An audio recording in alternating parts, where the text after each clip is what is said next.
no assist for that. Fuck.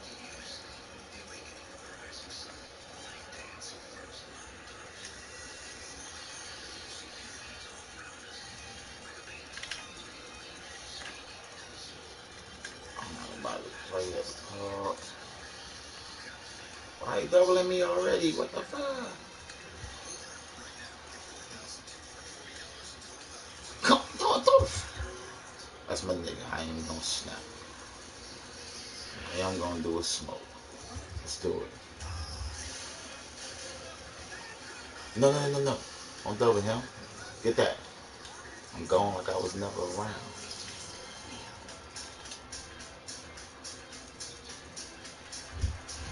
God damn it.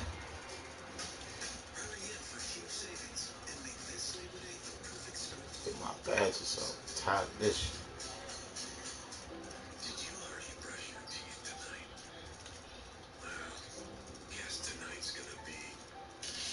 Get crazy if you want to.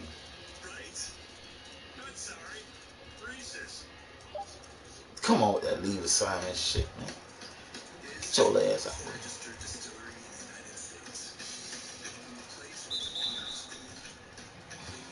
Fuck you, man. With my blunt, man.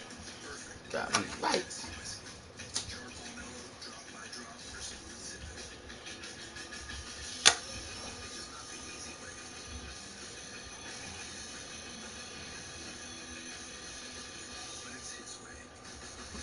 To whoever might be watching, I don't run with randoms. Ain't nobody at the playground for me to team up with. I ain't got nobody online. And this nigga got a lot of badges to get.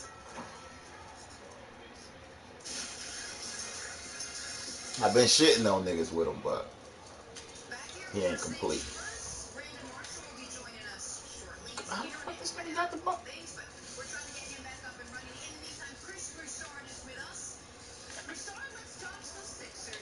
Stop playing with me.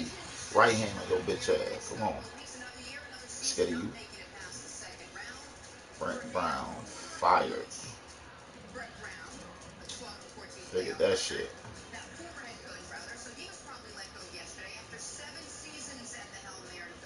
How these niggas keeping that ball? Give me, son of a bitch.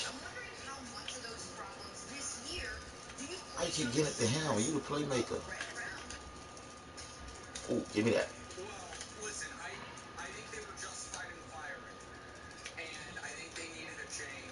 I can get a foul, ref? That's why I did it. Get that back, Butler.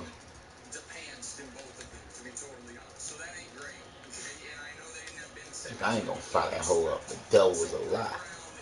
Oh, that motherfucker.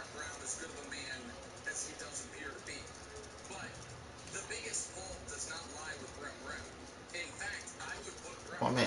Shit. Play crazy. Shoot that.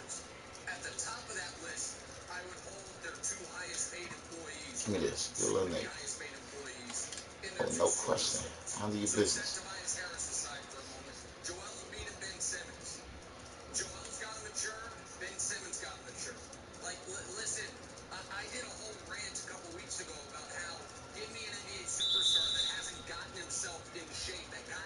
His body right in defense of Zion. And I was thinking about it yesterday. I'm like, oh, the best counter to that is Joel. Because Joel looks tired by the second quarter of these playoff games, and that's been a concern and a knock with him since he was drinking Shirley Tipples by the dozen as a rookie, and people in Philly were like, oh boy, this ain't great. Ben refuses to shoot at a historic level. So those two guys, and I know Ben wasn't there for this, got to take ownership. And then Elton Brand, who signed up for, after this season, another 4 years and $148 million of Tobias, and another 3 years and $81 million of Al Horford. Those are disastrous decisions and go very near the top of the list of least tradable contracts in the entire NBA.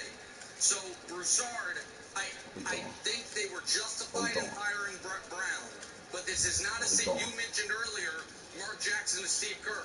This is not a situation where you, or Dwayne Casey, who I think is a very good coach, to Nick Nurse, where you fire the coach and next year, boom, this team is fixed. It is far from that. They have much further structural issues for some. Stop playing on me.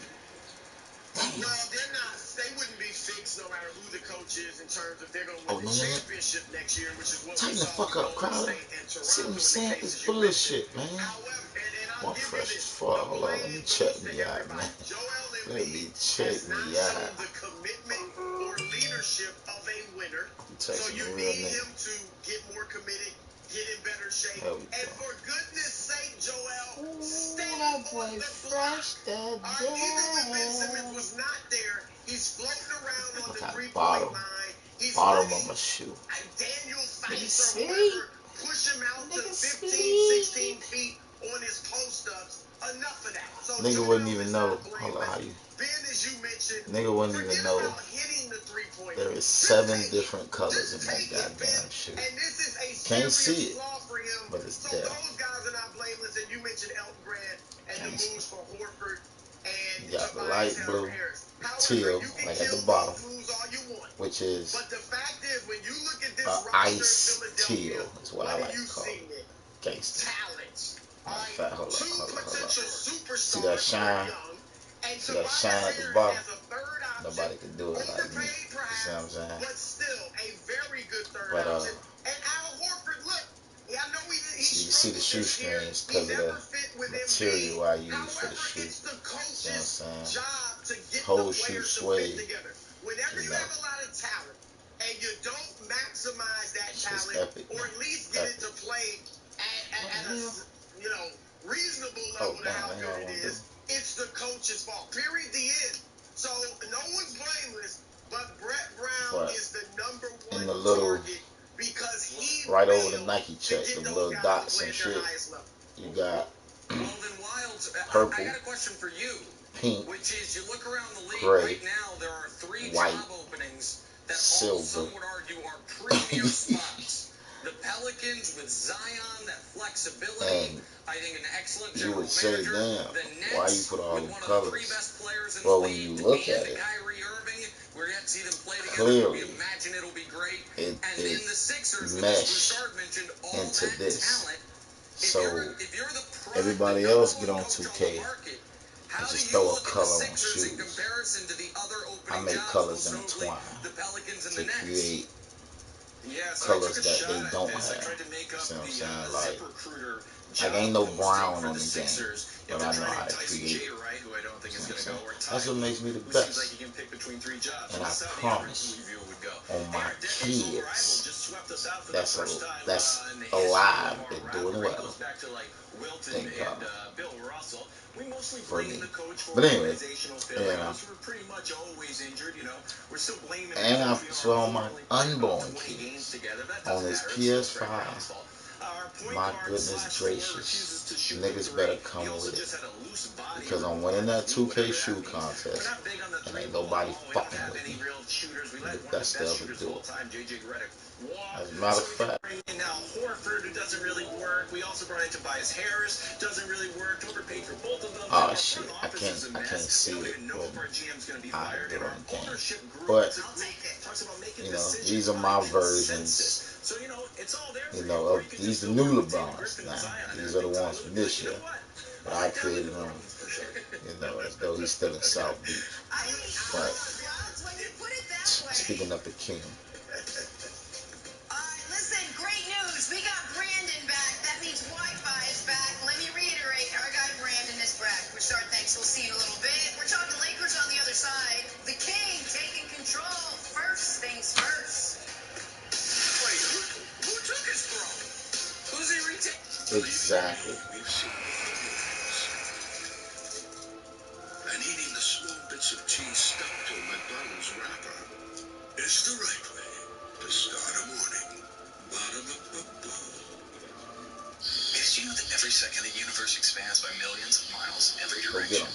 Don't let them sit there. I'm sick of these niggas. It's expanding too. Go get them. Nationwide. Whoa. Mind blown. Go double team that. Go get them. Why are we doing this? Why are we doing what? Crazy as fuck niggas. Crazy where my niggas at the top. All I wanted was to use your body wash. And all I wanted was to have a body wash. Yeah, my Your weight cousin try. from Boston. There's nothing like fall in New England. Nature's Get my firecrackers. ball. Friggin' majestic. Buddy, I told you not to work on It's your 2. car in the parking We lot. had to. Hold up. Oh, okay, Did yeah. you already brush your teeth tonight? Well, guess tonight's gonna be a two-brush night, right? We'll take it. Not sorry. Reese's. We'll take it. We beat the shit on people. Here's a tip for your next fill up at Exxon and Mobil stations. Reduce contact at the pump with our easy-to-use app. All right. And pay and earn rewards Based from on the the comfort of your car. we beat the shit out of them. We winning. Download the Exxon Mobil Rewards Plus app today. Let me get my Did you know badges, Geico is man. now offering Get an off extra me. 15% credit Get on off car and me. motorcycle policies? Fuck you mean, That's man. 15% Get on off top me. of what Geico could already save you. So what are you waiting for? Idina Menzel to sing your own theme song? Tara, Tara, look at her go with a fresh cup of joe. Getting down to work early.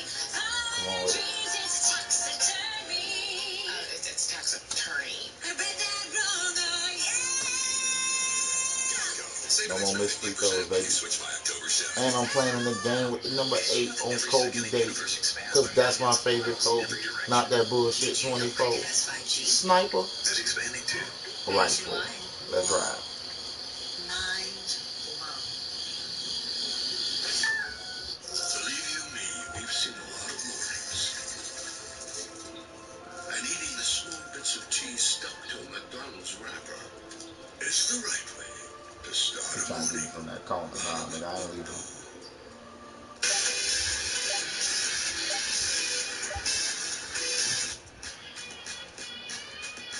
Give me that back. Give me mine.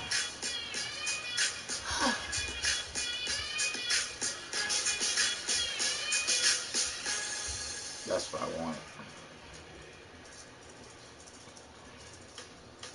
Trying to nourish your skin? Leave it to Tula. Their clean and effective skincare is formulated with probiotics and superfoods like watermelon and chia seeds. They feed your skin the good stuff. 20% off at Tula.com with code TV20. Lead the way, baby. Lead the way. Come on, man. Stop. Damn, dog. Get the fuck away. Bam. Thank you. I'm a dog. Handle your business. Oh, even better. Oh, yeah.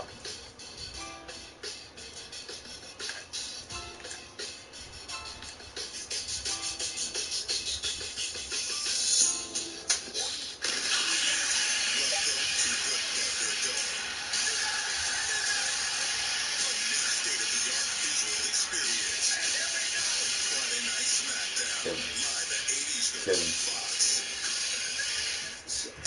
What? All right. Come on with it. Let's go. Back here on First Things First, General, Nick Wright, Kevin Wilds, and Brandon Marshall. And Brandon, I want to officially welcome you to the My Internet Went Out Club. We've all experienced it. We've all dealt with it. Unfortunately for you, it happened on day 2. Attack that. You I'll wait hustled to for get him. to Yeah. another studio with better Wi-Fi. Thanks. Bitch. What's up? I don't believe you guys. I spent 13 years in the NFL and I've never been hazed. You guys cut out my internet. It took all of one day, and he fell for our first hazing. All right. Well, let's start with our top story this morning, Brandon. Blazers, Lakers, Game 4 last night. Enough, I'm being honest. It was really just Lakers. 43 first-quarter points for the Lakers. They never looked bad. LeBron carried all but 30. Dame Lillard tried to, but could not. Finished with 11. All right. He had to leave You know the game what? in the third with a knee injury. We'll leave MRI results on that. So Lakers win 135-115, an easy win for them. They go 3-1 in the series now. Brandon, let me start with you. After what you saw last night, do you think this Blazers run is essentially over? They found themselves in a 3-1 hole, a 1-3 hole rather, to the Lakers. It seems like an uphill battle for them that might be just a little too steep. Oh, man. It's official. This run is officially over. Dame time is over, and I hate to see it. What guy would you rather go for and root for outside of Dame? I mean, this guy doesn't chase rings. The last 10 years we've seen so many guys bounce from team to team chasing rings. You got Paul George on the other end. This guy comes comes from Weber State. He has a tremendous outing in the bubble, and now it's over. I hate to say it, Nick, but the Lakers look amazing. You know what? Yeah, of course, yeah, they look like the number Lakers. 8. Amazingly, the Lakers didn't take the seeding games that seriously because they had the 1 seed Kobe. locked up. And Let's they go. came out in the first Yes, quarter of the Lord, first game I of the want some playoffs there. bad, and people wanted to Lock write that them up. off. Lock that up. Lock that Listen, up. I hope, first of all, I hope Dame's knee is okay. Oh, There I'm would about be to go nothing more crazy. unfair to Dame and the But I'm about to Blazers request a fans trade. if it ends up being a bad thing that they made the playoffs, that Hey, he has that to go shit. into next season with some type of injury or after some type of procedure because he hurt himself in Game 4 the first round. So let's hope his knee's okay. But outside of the injury, you mentioned, Brandon, Dame does things the right way. Doesn't chase rings. Stays in one place. Well, yeah, but you're also kind of seeing why some guys do it a different way. Because Dame's seasons keep ending in his team either getting swept or losing in 5. Because it is really, really hard to win titles in this league. And it is impossible if you don't have a collection of great players around you, or at least one other true superstar level player around you. And while CJ's a really good player, he is not a superstar level player. And that is why this idea that the Blazers were ever going to get the Lakers in real trouble, I thought was such insanity, no matter how well the Blazers looked when they were playing playoff games in the bubble and the Lakers were sleepwalking through it. You saw Brandon, you've seen laid to bear throughout the last 3.5 games, all the structural advantages the Lakers have. Yeah. They are a great defensive team. They have the best player on the court. They are far more physical, and they can survive bad shooting nights when the Blazers can't. Like, there are a lot of, to me, flashing red lights warning any folks who thought the Blazers could beat this Lakers team, and you've really seen it over the last 3 games. We saw the best of the Lakers last night. I mean, it was unbelievable watching that first quarter. We talked about this yesterday on the show, where it's like, is this playoff mode? Or is this blood in the water mode? I think this is really, let's hit our mid-season stride mode. It takes guys months to get to the point where the Lakers were last night. This restart, LeBron took advantage of this. He is the biggest beneficiary of the restart. I mean, last night was a show. AD looked tremendous. Kuz was hitting his shots. Green was hitting their shots. I don't see how this team loses, because you're right on. They play defense. They can score in the paint. They have great coaching. And, I don't know if they have the best player, because I'm still a Luka fan, and I'm not going to jump off that bandwagon. But LeBron looked amazing. Guys, do you think you got the best Trailblazers, Nick? Just be honest. Did you look at that team in that game last night in the first quarter when you're up 10-0? Were you looking around and be like, woof, these are the real bubble Blazers? Or are you looking at them like, what? We're playing a team that punched itself out through the first 6 rounds, and we're coming in the 7th round, and we're going to put the final nail in the coffin. No, I looked at a team that knew they were beat because they were up against, again, it's been a decade, America. If you want to beat playoff LeBron, you better have 4 Hall of Famers on your team. That's the barrier for entry. You want to beat playoff, then count them off. You gotta have 3 no doubt Hall of Famers and probably 4. That's been the rule in this league ever since the Turner finals against the Mavs. Draymond in the Hall of Fame. Now he's trying to walk it back. You just put Draymond in the Hall of Fame, and now you're trying to walk it back. Draymond's a Hall of Famer. Explain that. I agree. I just thought you were trying to walk it back. Because Draymond Green was the 3rd most important player on that No doubt. No, but go back to Spurs too. They had 4 no doubt Hall of Famers in Kawhi and Duncan and Manu and Tim. Like, that's the barrier for entry. And folks are going to keep forgetting that. And so what the Blazers was mentally defeated because they're like, God dog it. this guy, this is a reward for the unbelievable bubble stretch we had. So it's not that the Blazers punched themselves out. It's that they got punched out by going up against the LeBron James team, Jim.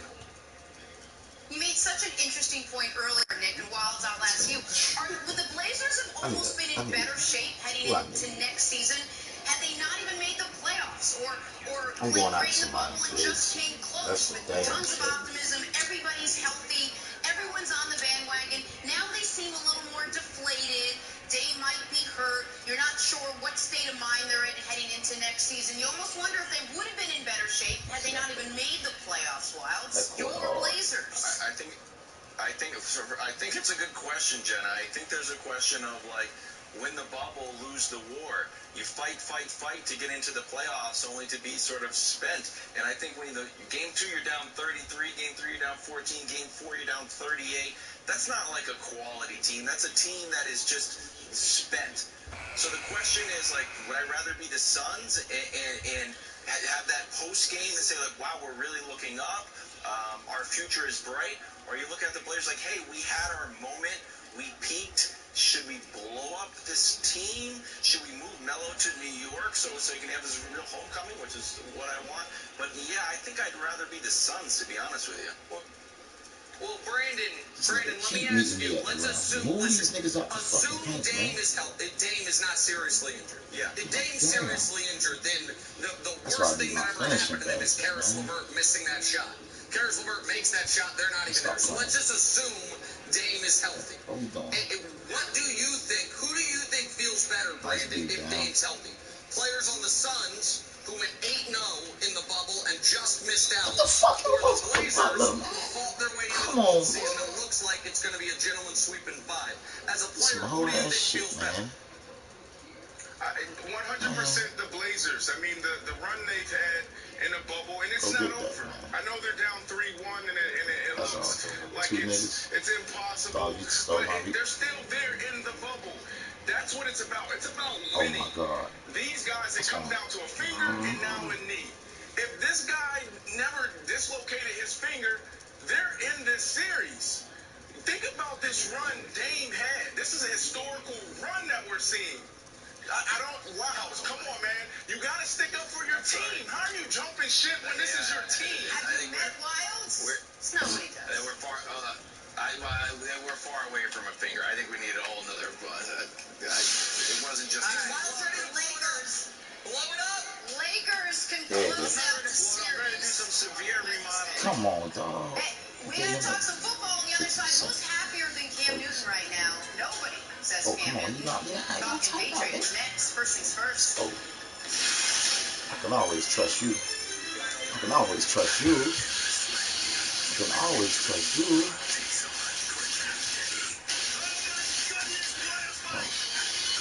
We're going for the 40, man.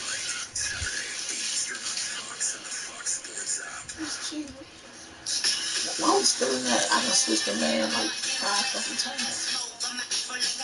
I'm about bitch. Handle that.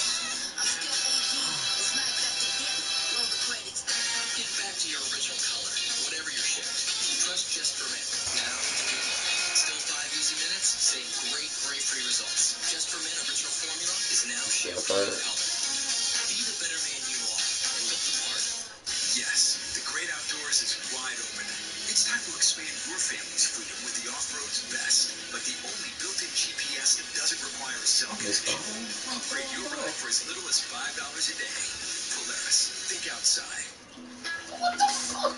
This summer, we've all got miles to make up. I'm gonna touch you. Miles to the job site, to the campsite. Nah, I ain't let this nigga drove. And anything else we set our sights on. Oh, that's fine. Miles that take us back to the people we've missed. And to those who can make this summer mean more than ever before. Get the These niggas ain't playing in the paint. It's so good to see you guys. It's hot out here. Are we on yet? Yeah, think twice about it. Come on, ball. You ain't doing I nothing. thought we were doing a Zoom thing. Confused? No.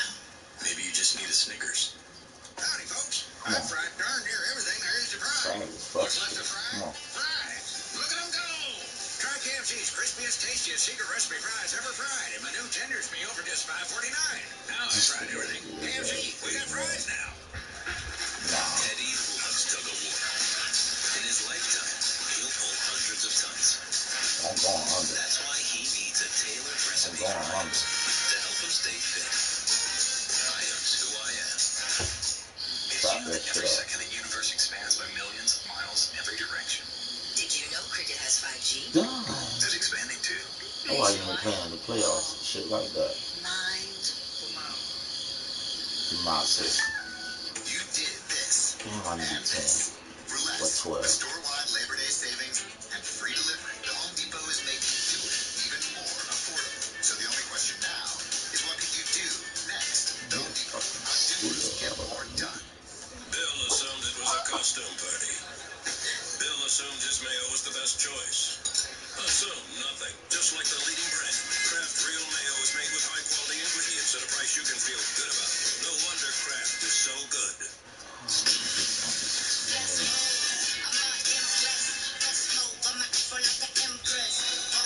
Oh.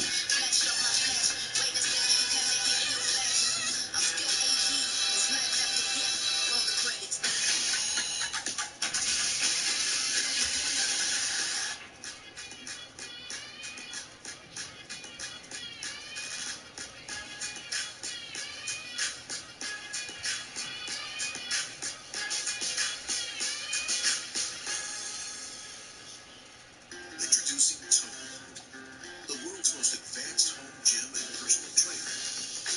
Why does nigga do that switch? It has expert coaches. What? I'm not gonna get it. What's And it? 200 pounds of digital weights. That's real weight for real results. Total takes the guesswork out of strength training. Total. Be your Nigga strongest. sounded bad. Food. We think about it all the time, but for many Americans, it's a scary thought. During this crisis, 1 in 12 Damn, I need to seniors get and my 1 in 7 assist, children man. don't have I access to can get nutritious 40. food. I need my We can assist. all help. Get involved at feedingamerica.org. First Things First is sponsored by Ram Trucks. To serve. We will get to Cam Newton in just a second, but first, Scary Terry catching a training camp touchdown from Dwayne Haskins, and that gets the whole team fired up. Fired up. All right, Brandon, McLaren, the best wide receiver in the NFC East. What say you? He's close. I still like Sterling Shepard. The catch was okay. The punt was better. But the thing that I'm really excited about was the throw. If I'm a Washington fan, I'm asking myself, do we have our quarterback? Sterling Shepard getting some Stop love talking early about this shit, morning. bro. Amari Cooper's going to send you a DM. He going to be mad, Brandon. Speaking of mad, little war of words, check out Russell Westbrook in street clothes. Jawing with former teammate Steven Adams. They played together for 6 years.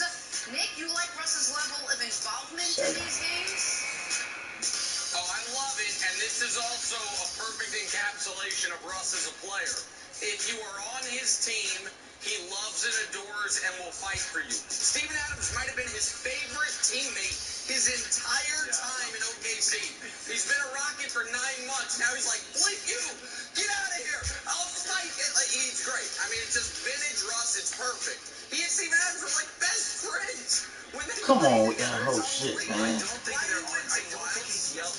I don't think he's yelling at Russ isn't Steven friends Adams. with anyone. How about a little Just throw the guy, ball. James Nice one Harden? today. Just pushing over that hand sanitizer station after the Rockets lost game 4. He hates those hand sanitizers. Wild. Jen, I have an invention. Harden's ready for Russ to come back. What? So I think that James Harden's onto something here, that you need sort of a frustration zone when you leave after a loss. It's like a version of like a ball pit for a kid. Something that you can just like be crazy at and not get hurt. So you're not like, other superstars who show up after playoff losses with their hand bandaged and be like, oh, it turns out I punched the wall. That's why we lost. Or like when Ron Artest. It's an unnecessary shot at LeBron. But Brandon, unnecessary shot at LeBron there at the end. But Brandon, you need to know this about Damn, lock the goddamn He court. wants NBA arenas to be about These 3 niggas ain't times let me the get my size they are. assist. He wants a warm-up zone for shooters before the game so they can come into the game hot like a batting cage. He wants a breakdown zone after the game. Wilds wants these palatial NBA arenas with zones all over the place. Yeah. What do they call it? Like destroy rooms or something. There's like a sledgehammer. You can hit an old car. It's like a thing they do in the city. Harden was smart enough not to push down both hand sanitizer stations. Did you see that? He left the other one because, you need to sanitize. On to New England, where new Patriots quarterback Cam Newton is already getting a good grip on the Patriots offense. According to his teammates and coaches, Patriots QB coach Jed Fish particularly happy with Cam's progress so far. Take a listen. It really feels to me when Cam What the walks fuck out you the keep practice moving field, for? it's truly recess for him. It's the opportunity to go play. And what we all remember when we were kids, when the bell rang and we got to go outside at school and take a break from the work and go play, that's kind of the feeling I get from Cam every time he gets out here, that it is happy place. And I think that's great. The best reflection of his work ethic, I mean, we're not even on 4 weeks yet, and he's able to function and run the offense. Well, Brandon, I found out in our morning meeting this morning. I found out in our morning meeting today that Jed. What, please? You expect Cam to flourish in the Patriots offense in year 1. Exactly. But he did say, and he didn't have to say it, do you expect him to take what most people say is a very complicated offense and flourish and run with it? No, I mean, that's what coaches are supposed to do. They're supposed to put their players in position to win games. Jed Fish, that was my receiver coach back in Denver. I love Jed Fish. Well, he's never going to throw his guys under the bus, so I expect this from Jed. Now, Cam Newton, I think this is a perfect fit for him. And here's why. Because the Patriots are one of the very few teams that actually commits to the run in this modern football pass-happy league. They also set up the play-action pass, which Cam is really good at. And then the other thing, well, Cam Newton is probably one of the best dual-threat quarterbacks we have ever seen. So this zone read with Jed Fish, Josh McDaniels, I think is going to take the league by storm.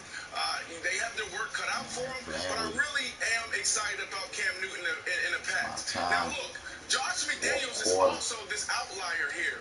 He doesn't get enough credit. This is like boy wonder, genius. I was with him in 2009 in Denver, and his team meetings, his offensive meetings were masterful.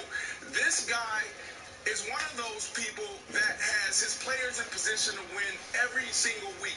There's going to be a new playbook every week. There's actually going to be plays for one moment. The one moment in a game, it comes down to situational football. This guy's going to be able to tell you, guys, third quarter, 8 minutes to go. When we get into the fridge, past the 40, this defensive coordinator is going to call cover 0. He looked at me one time, he said, Brandon, they're going to call cover 0. Kyle Orton's going to look at you, pat on the head, you run a post. It's going to be a touchdown. We got it. I run a post. I'm wide open. I drop the ball. I've never been more prepared. Now, I should have caught the ball, but the more of the story is Josh McDaniels going to have Cam Newton exactly where he needs to be. This is, by the way, is evidence of what a great teammate Brandon is. I know the exact clip he's talking about. Orton overthrew him by 7 yards. Ball wasn't dropped, but it was all the same. We all get the story. The story still hits. So there's so much focus on. Is Cam going to be able to comprehend the Patriots offense? That sometimes we miss the forest for the trees here, and I think Brandon alluded to it great. The Patriots last couple of years been a run-first team, and that might be a bit of an anachronism in 2020, but that's the way the team is built.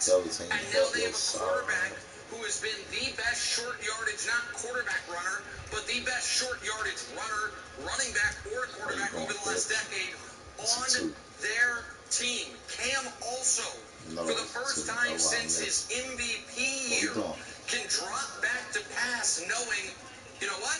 I got a pretty damn good offensive line in front of me. I don't have to worry about folks coming for my feet or TJ Watt blindsiding me and wrecking my shoulder as happened in 2018, which kind of started the whole Cam is injury-prone narrative up until that hit against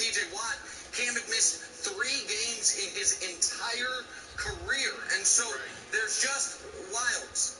I hate giving commentary that adds that twinkle to your eye about the Patriots. But when it comes to Cam and his fit, I think it's going to fit perfect. And I think Brandon's point about them being able to focus on the run and use that as a strength is a huge thing here, Wilds.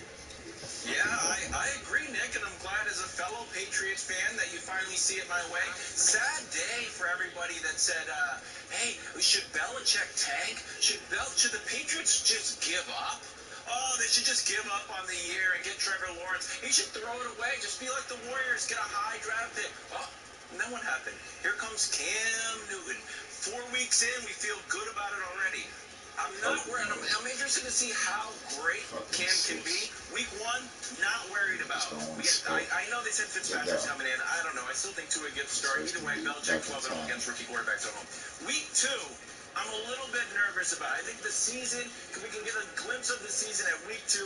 Belichick is 1-2 against Pete Carroll. Cam's 2-5 against Pete Carroll, Brandon. So I'm interested week 2 to see if we can get over the hump. Of course, Belichick's big win was the Super Bowl. Then it's week 4, Brandon. This is a big day on the show. 13,000 people in Arrowhead. Cam Newton versus Patrick Mahomes. I'm very happy to see where Cam Newton's going to go. Brandon, the question to you is, if he's this far ahead right now, have you had experience with a quarterback that gets exponentially better as the season goes on? That's exactly what they're supposed to say. But we don't know if he's that far ahead. The Patriots are always going to protect their players. Jed Fish is always going to protect his players. So do we really know how awesome of a camp he's really having? I think, the stories coming out about, his personality, his leadership, that's true. But when it comes to X's and O's, you got to think about it. It takes guys years to master an offense. The thing that Cam has going for himself right now is those two coaches, Jed Fish and Josh McDaniels.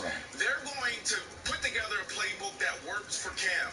One of the coolest things about the Patriots is they have a playbook on every single player in the NFL. I remember playing against the Patriots when I was with the Jets, and I would come out, and depending on what foot I had forward, determined how they played me.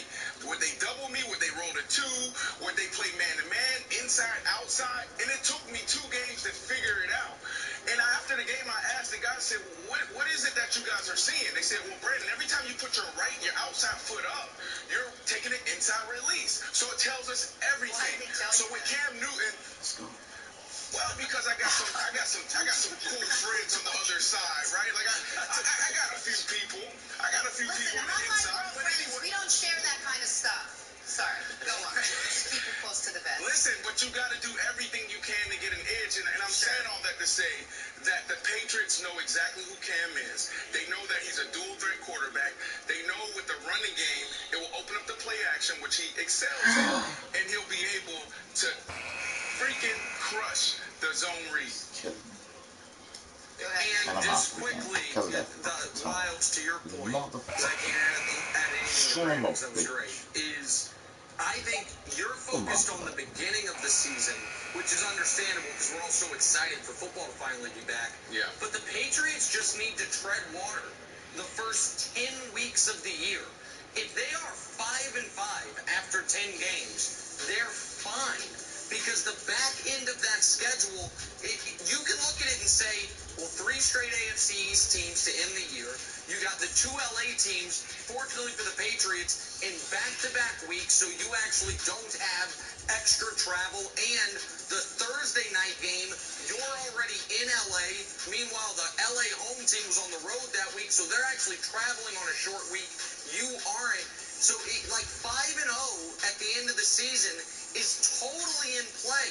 6-0 as well if you think you can beat the Cardinals. So, I just think the Patriots, who typically peak at the end of the year anyway, while Cam is getting his feet underneath him, if they can just tread water, they can be in great shape by the end of the year, which is all you guys in New England understandably care about. No, Nick, you're a smart guy, but I mean, right there, you sound foolish. 5-0 down the stretch? The Buffalo Bills, are you serious? The LA teams, are you kidding me? You think that they're just going to sweep everyone? I I think the Patriots can start 5-6 and make the playoffs. Absolutely. I think Bills, Dolphins, Jets at the end of the year. I think the LA teams are going to be, one's going to be starting Justin Herbert, the other one's going to be regretting they're still starting Jared Goff. So yeah, I do think 5-0's in play. All right, at some point soon, Brandon, I want to get your record for how you think the Patriots are going to do. But hold it, because we got to talk some Clippers. Why is Doc Rivers telling ice-cold Paul George to shoot more headed into Game 5? More, not less. Next. First things first. Thursday night baseball rolls on, and this week things are heating up in the NL East as Bryce Harper and the Phillies take on Juan Soto in the Nationals. Soto delivers again for the A's. Thursday at 6:30 Eastern on Fox and the Fox Sports app. You're just come with rules, like don't take the fully loaded chips, don't hog the guac, and never take the last one. But with the $5 Grande Nachos box from Taco Bell, you can break all the rules, because this meal's all yours. This beer looks just like beer. But what if we told you its recipe is over 100 years old? Created in Mexico by a German brewmaster. It's not just any beer now, is it? Dos Equis, the most interesting beer.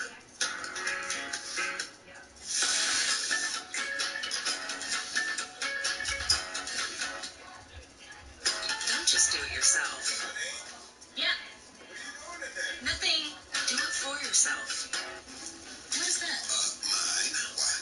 It's just that it's Lavender? Yes, it is. Allspice. It's for men.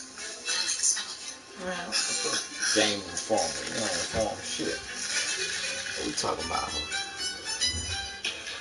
When you're able to get out there, do it in an SUV you can rely on. With an available 360-degree surround view monitor and the #1 compact SUV in initial quality by J.D. Power.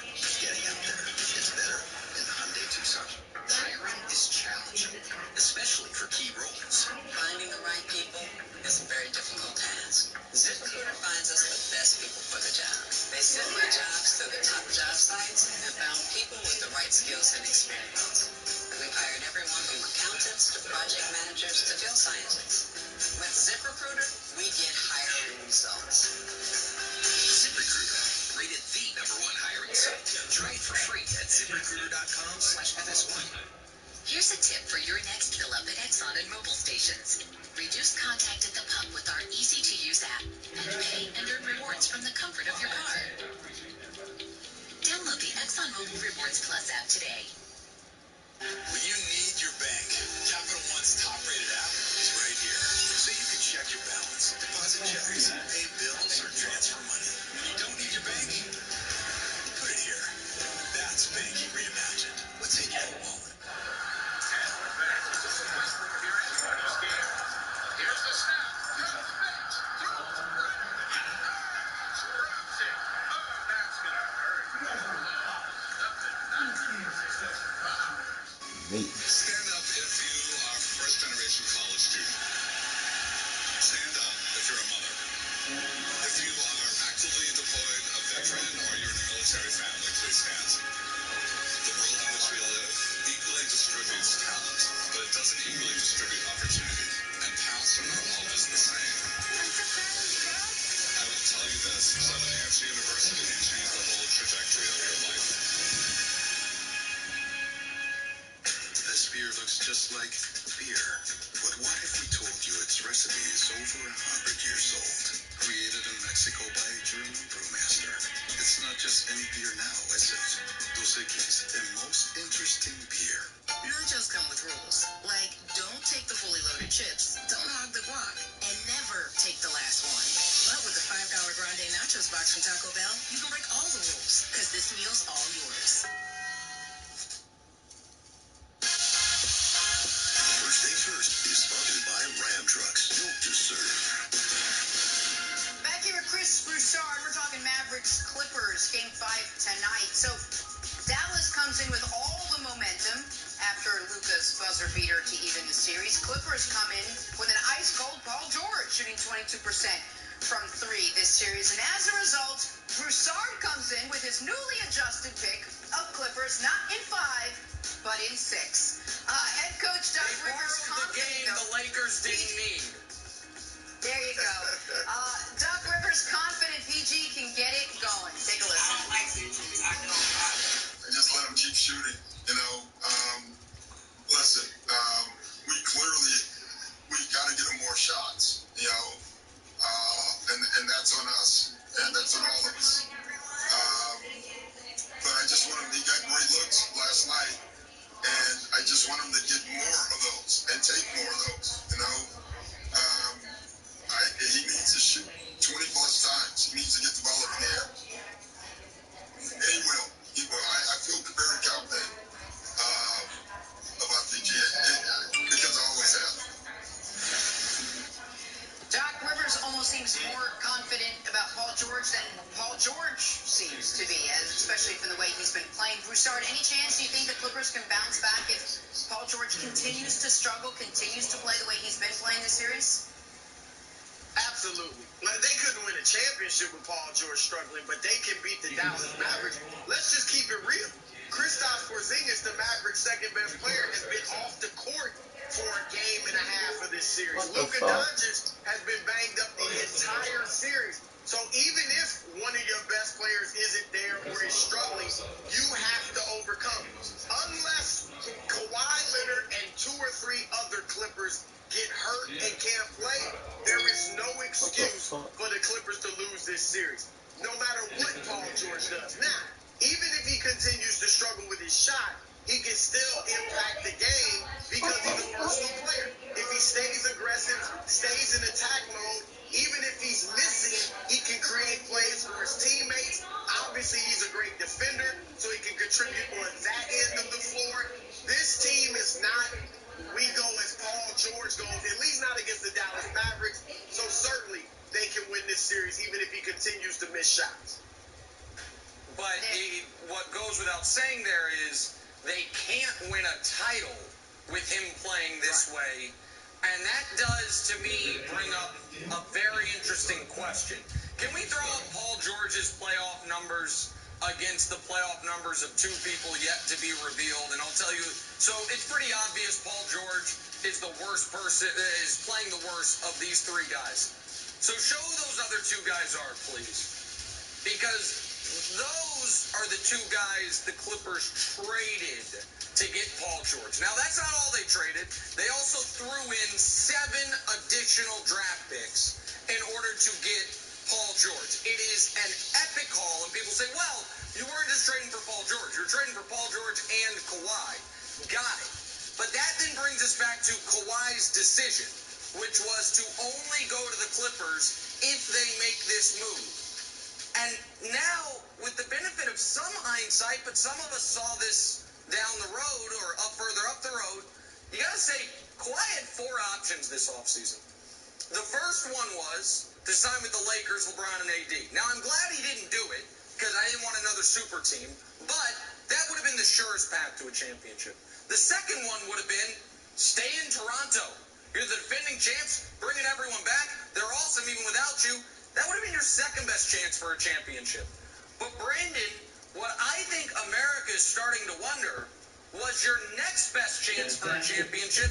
Just sign with the Clippers, have them keep SGA and Danilo, have those picks to maybe address rim protection, which is still a massive hole, and never get involved in the Paul George business. That, to me, I think Kawhi might have chosen the worst of his 4 possible options, Brandon, as far as winning a title this year, because playoff P is a real thing. It's just not a good thing.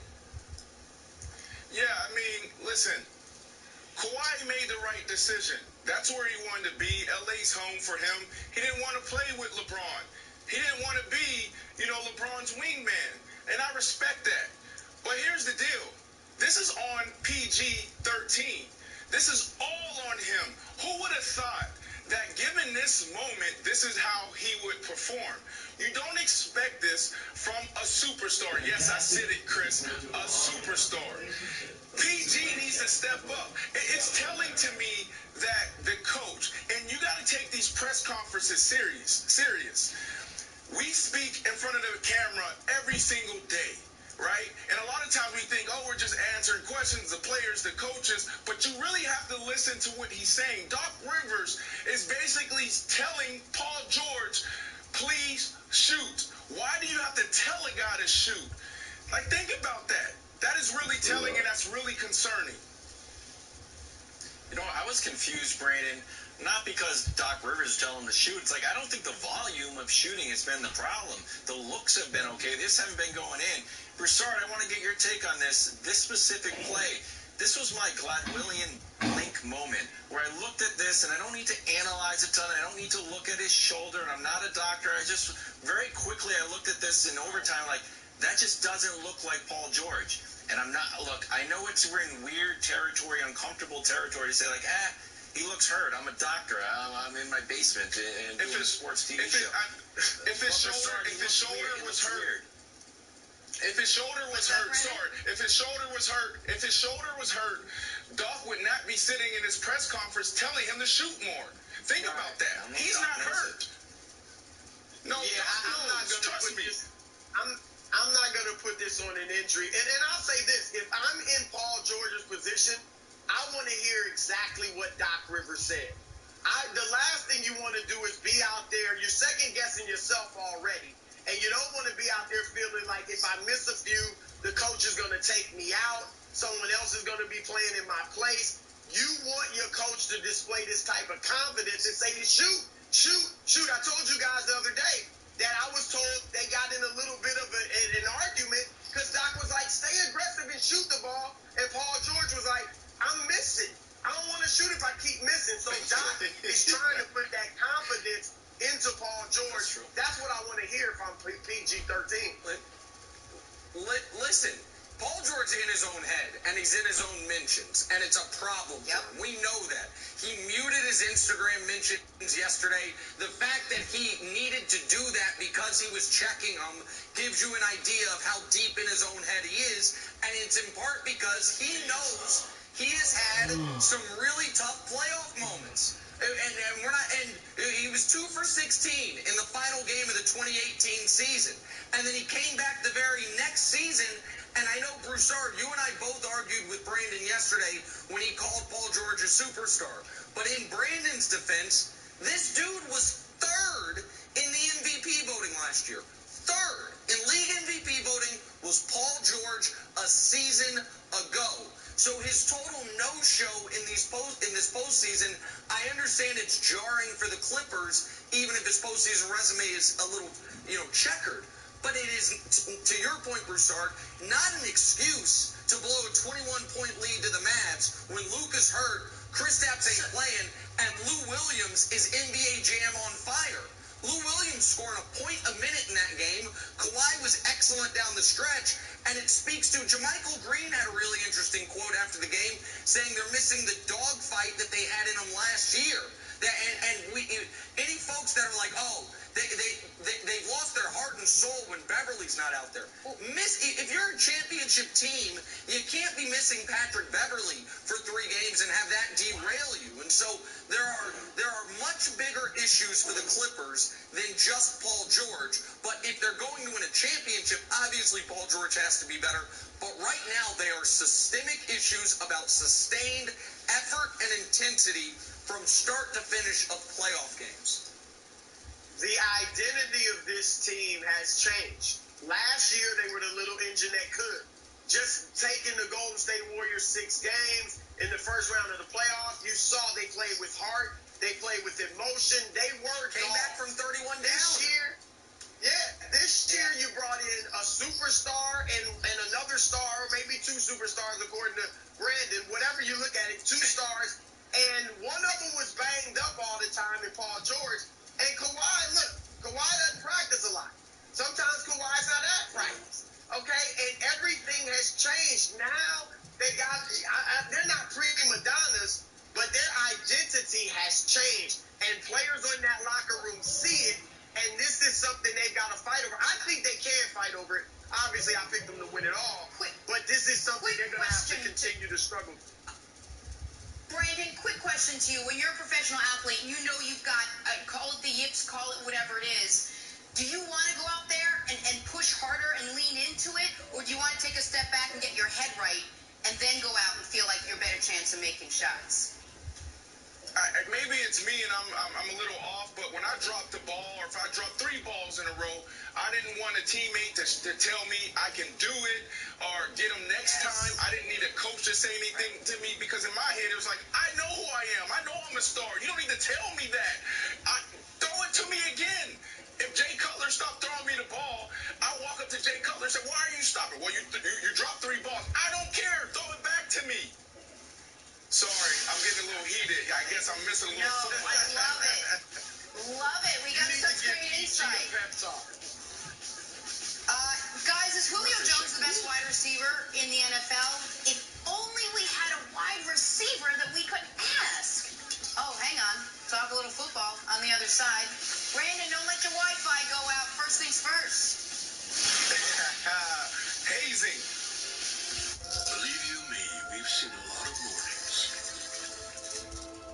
And eating the small bits of cheese stuck to a McDonald's wrapper is the right way to start a morning. Oh no, I got it already. With T-Mobile for Business, your business has an easy choice. The largest 5G network, award-winning customer satisfaction, insanely great value.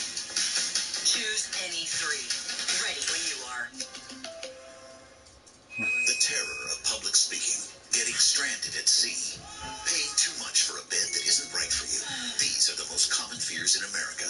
That's why we have the Rest Assured Promise. So you'll find the right bed at the right price, guaranteed. Mattress Firm. PNC Bank believes that if you can get a pair of goggles that helps you master your backhand, then you should be able to get a bank account that helps you master your budget. Virtual wallet-free digital banking from PNC. It's time to get more from your bank. Safe driver, save 40%. Guys. Safe driver, save 40%. Safe driver, save 40%. Safe driver, save 40%. That's Safe driver, save 40%. It is. That's Safe Driver Save 40%. It's right there. It's him. Safe drivers do save 40%. Click or call for a quote today. When you eat Reese's for dessert, is it over too fast? Well, then chill your Reese's. You'll eat it slower. I wouldn't know. I swallow mine whole. Like a duck. Not sorry. Reese's. Cadillac is made for summer. So celebrate those long days and even longer drives with the fresh new lineup from Cadillac. Find the perfect ride for you. Choose from a diverse selection of uniquely crafted SUVs and sedans. The new Cadillac range of vehicles is the ultimate in iconic luxury. Current eligible lessees get this low mileage lease on this 2020 Cadillac XT6 for around $499 per month. Visit your local Cadillac dealer today. This Labor Day, crack open a Budweiser and experience the refreshing taste of a long weekend. Make the most of your Labor Day by making a Budweiser today. Believe you me, we've seen a lot of mornings. And eating the small bits of cheese stuck to a McDonald's wrapper is the right way to start a morning. Ba-da-ba-ba-ba.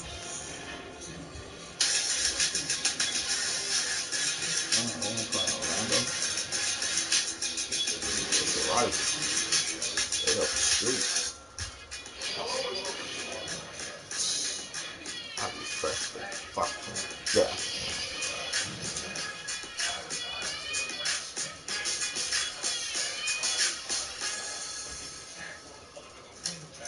We ordered twins for each of the kids, a dog bite for Ziggy, and a king. The king has arrived. You ever seen your dad cry? Setup was super easy. We got 100 nights to try it. I'll be 10 by then, so I'm out of my own place. Really? Nice. I think the kids like it. Yeah, I think they like it a lot. This is the Ridge. It's the closest to perfection wallets are ever going to get. It comes in a dozen different colors and materials with the cash strap or money clip. Get your discount today. Ridge.com.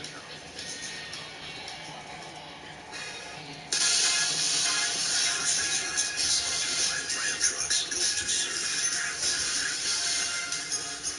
Hey guys, Baker Mayfield has set the bar. We'll measure in a second, but first, Scary Terry catching the training camp touchdown from Blake Haskins. Gets the team fired up. Brandon, where do you rate the catch? most amazing thing. The catch is easy. He should do that. If I'm a Washington fan, I'm looking at this saying, do we have our quarterback? He dropped a dime. Love it. Played well at the very end of last year, did Haskins, after a really tough start. Little war of words here. Check out Russell Westbrook in street clothes, even though they look like basketball clothes. Drawing with Steven Adams, his former Thunder teammate during a timeout. Nick, anything wrong with a little playoff series tension among former playoff series teammates? Not at all. And listen, Russ and Steven Adams, I assume, still have a great relationship off the court. They were great friends in the time they played together. This is also wild where I really am jealous of folks who can do accents, because pretending to say what Steven Adams says here in the New Zealand accent, dropping a few mates in, would be great television, but I can't do accents, so I just in your head imagine what Steven Adams says. Just try. Everyone can do. It's whether You you're don't want it to willing try. to do it. You're a radio guy. Give it a shot. No, you're not going Let's talk some baseball. Well, heads up play, Rockies. D-backs, Cole Calhoun stuck in a run now. That was pick. What does he do? He goes soccer with the header. Now, he was called out. Plus, he loved the move. He's called out? This is sort of a tried and true strategy to get in line with the throw, but I've never seen a guy headbutt it.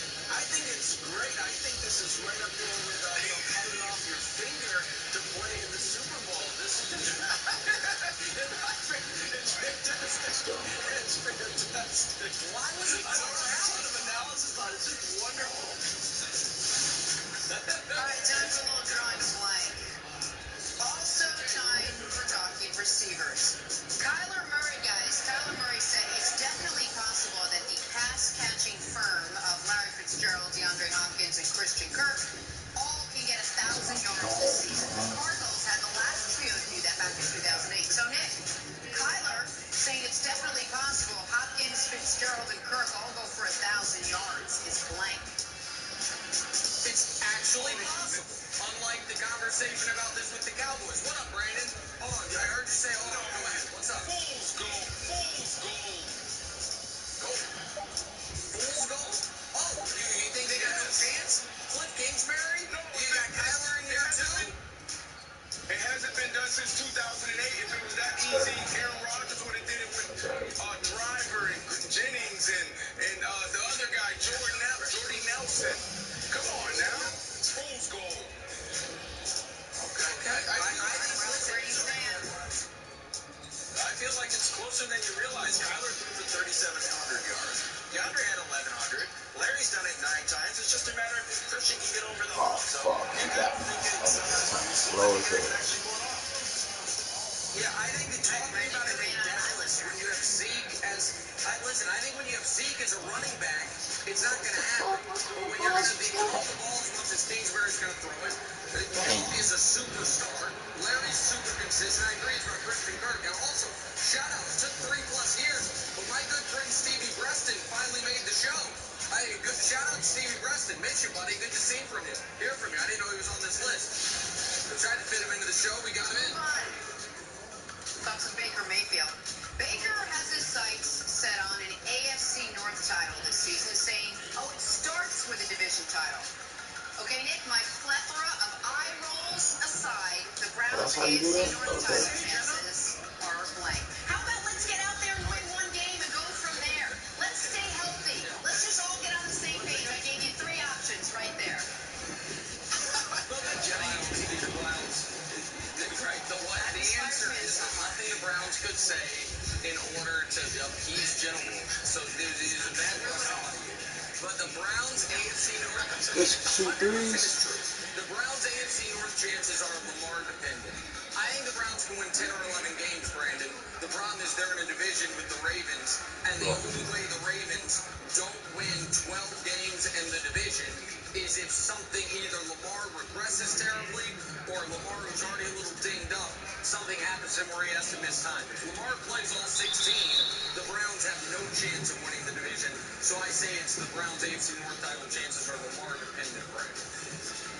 Yeah, don't forget about Big Ben and the Pittsburgh Steelers, too, but this is real.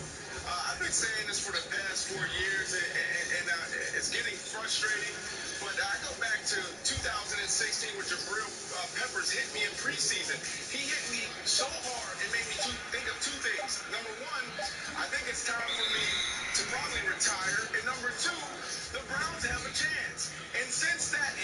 been saying that the Browns have a chance. So hopefully this is the year that they get it done. I like this team.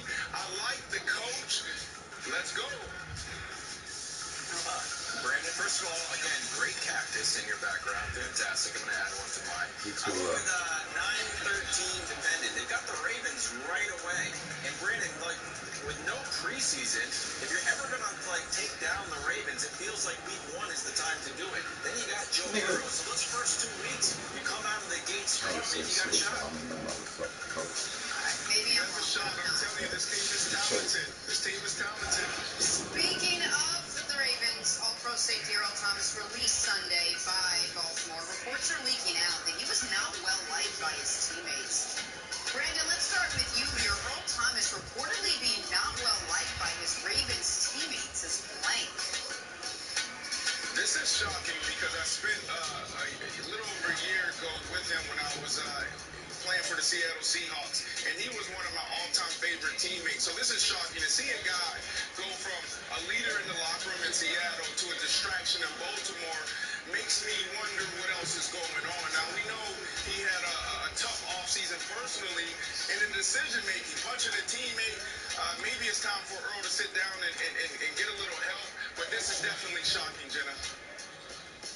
I said predictable, but not because of his track record prior to the Ravens. Predictable just because of how the Ravens responded to a training camp fight. If you cut a guy the day after a training camp fight, and it's after the team leadership council tells you to, well, then we know he wasn't well-liked. I wouldn't have thought he wouldn't be a well-liked teammate, but given the Ravens' actions and all the reporting on the ground in Baltimore, clearly the way he had conducted himself over the last 15 months in Baltimore led to him turning off a bunch of teammates and some coaches. So in that regard, given his tenure in Baltimore, is predictable. Brandon, do you think cutting Earl Thomas says something about the Ravens championship and like galvanizing that team? You knew they had such a tight-knit locker room. Do you think this shows how focused they are, that they're not going to let any disruptions inside the locker room? 100%. I think it shows how amazing this organization is. This is how you do it, right? When your mindset is that we're going to win a championship every single year, and if anything gets in the way of that, you knock it out the way, you get it out. So I think this is a perfect example, not only for that team, but everyone watching in all sports. This is how you do it. All right, let's finish up in Atlanta, where quarterback Matt Ryan is heaping praise on his favorite target, Julio Jones, saying Julio is the premier wide receiver in the league. File that under what else would he say? Brandon, Matt Ryan saying Julio Jones is the premier wide receiver in the league is blank. It's so frustrating because you have one of the top quarterbacks and and the premier wide receiver in the league. Win more games. Matt Ryan, please win more games. So frustrating. Yeah, I'm along the same line. If it's true, it's not great for Matt. Because if you've had the best wide receiver in the league for the better part of a decade, why are y'all always missing the playoffs? So, yeah, I mean, if it's true, Wilds, it's not great for Matt. Jeez, okay. Well, I thought it was a nice compliment. They've been together 10 years, and I think they can see their productivity. I actually thought it was an interesting take on all the quarterbacks with new group wide receivers. Like, is Tom Brady going to be as good as Matt Ryan is with 10 years of Julio Jones? Who for everybody knew except Cam, who will be fantastic with Hall of Famer Julian Edelman. I like how you do it. The Sixers are on the other side. Where do they go from here after another early playoff season? First things first. PNC Bank believes that if you can get a pair of goggles that helps you master your backhand, then you should be able to get a bank account that helps you master your budget. Virtual wallet for digital banking from PNC. It's time to get more from your bank. Here's a tip for your next fill up at Exxon and Mobil stations. Reduce contact at the pump with our easy-to-use app and pay and earn rewards from the comfort of your car. Download the Exxon Mobil Rewards Plus app today. Cadillac is made for summer, so celebrate those long days and even longer drives with the fresh new lineup from Cadillac. Find the perfect ride for you. Choose from a diverse selection of uniquely crafted SUVs and sedans. The new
less joint pain. And clear skin with PSA.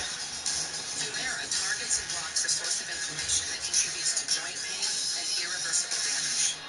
Humira can lower your ability to fight infections. Serious and sometimes fatal infections, including tuberculosis and cancers, including lymphoma, have happened, as have blood, liver, and nervous system problems, serious allergic reactions, and new or worsening heart failure. Tell your doctor if you've been to areas where certain fungal infections are common, and if you've had TB, hepatitis B, are prone to infections, or have flu-like symptoms or sores. Don't start Humira if you have an infection. Humira is proven to help stop further joint damage. Want more proof? Ask your rheumatologist about Humira citrate-free. If you can't afford your medicine, AbbVie may be able to help. This is Mozzarella-Stick. Win heartburn instant. Fight back fast with Tums Chewy Bites. Beat heartburn fast. Tums Chewy Bites. Did you know that every second the universe expands by millions of miles in every direction? Did you know cricket has 5G? It's expanding too. Nationwide. Mind blown. How do you think they make Starburst taste so juicy? Starburst? Juice Drag equation. Super top secret mathematical formula they keep stored inside a safe, inside a vault, inside a volcano. Juice Dradix. Starburst, unexplainably juicy.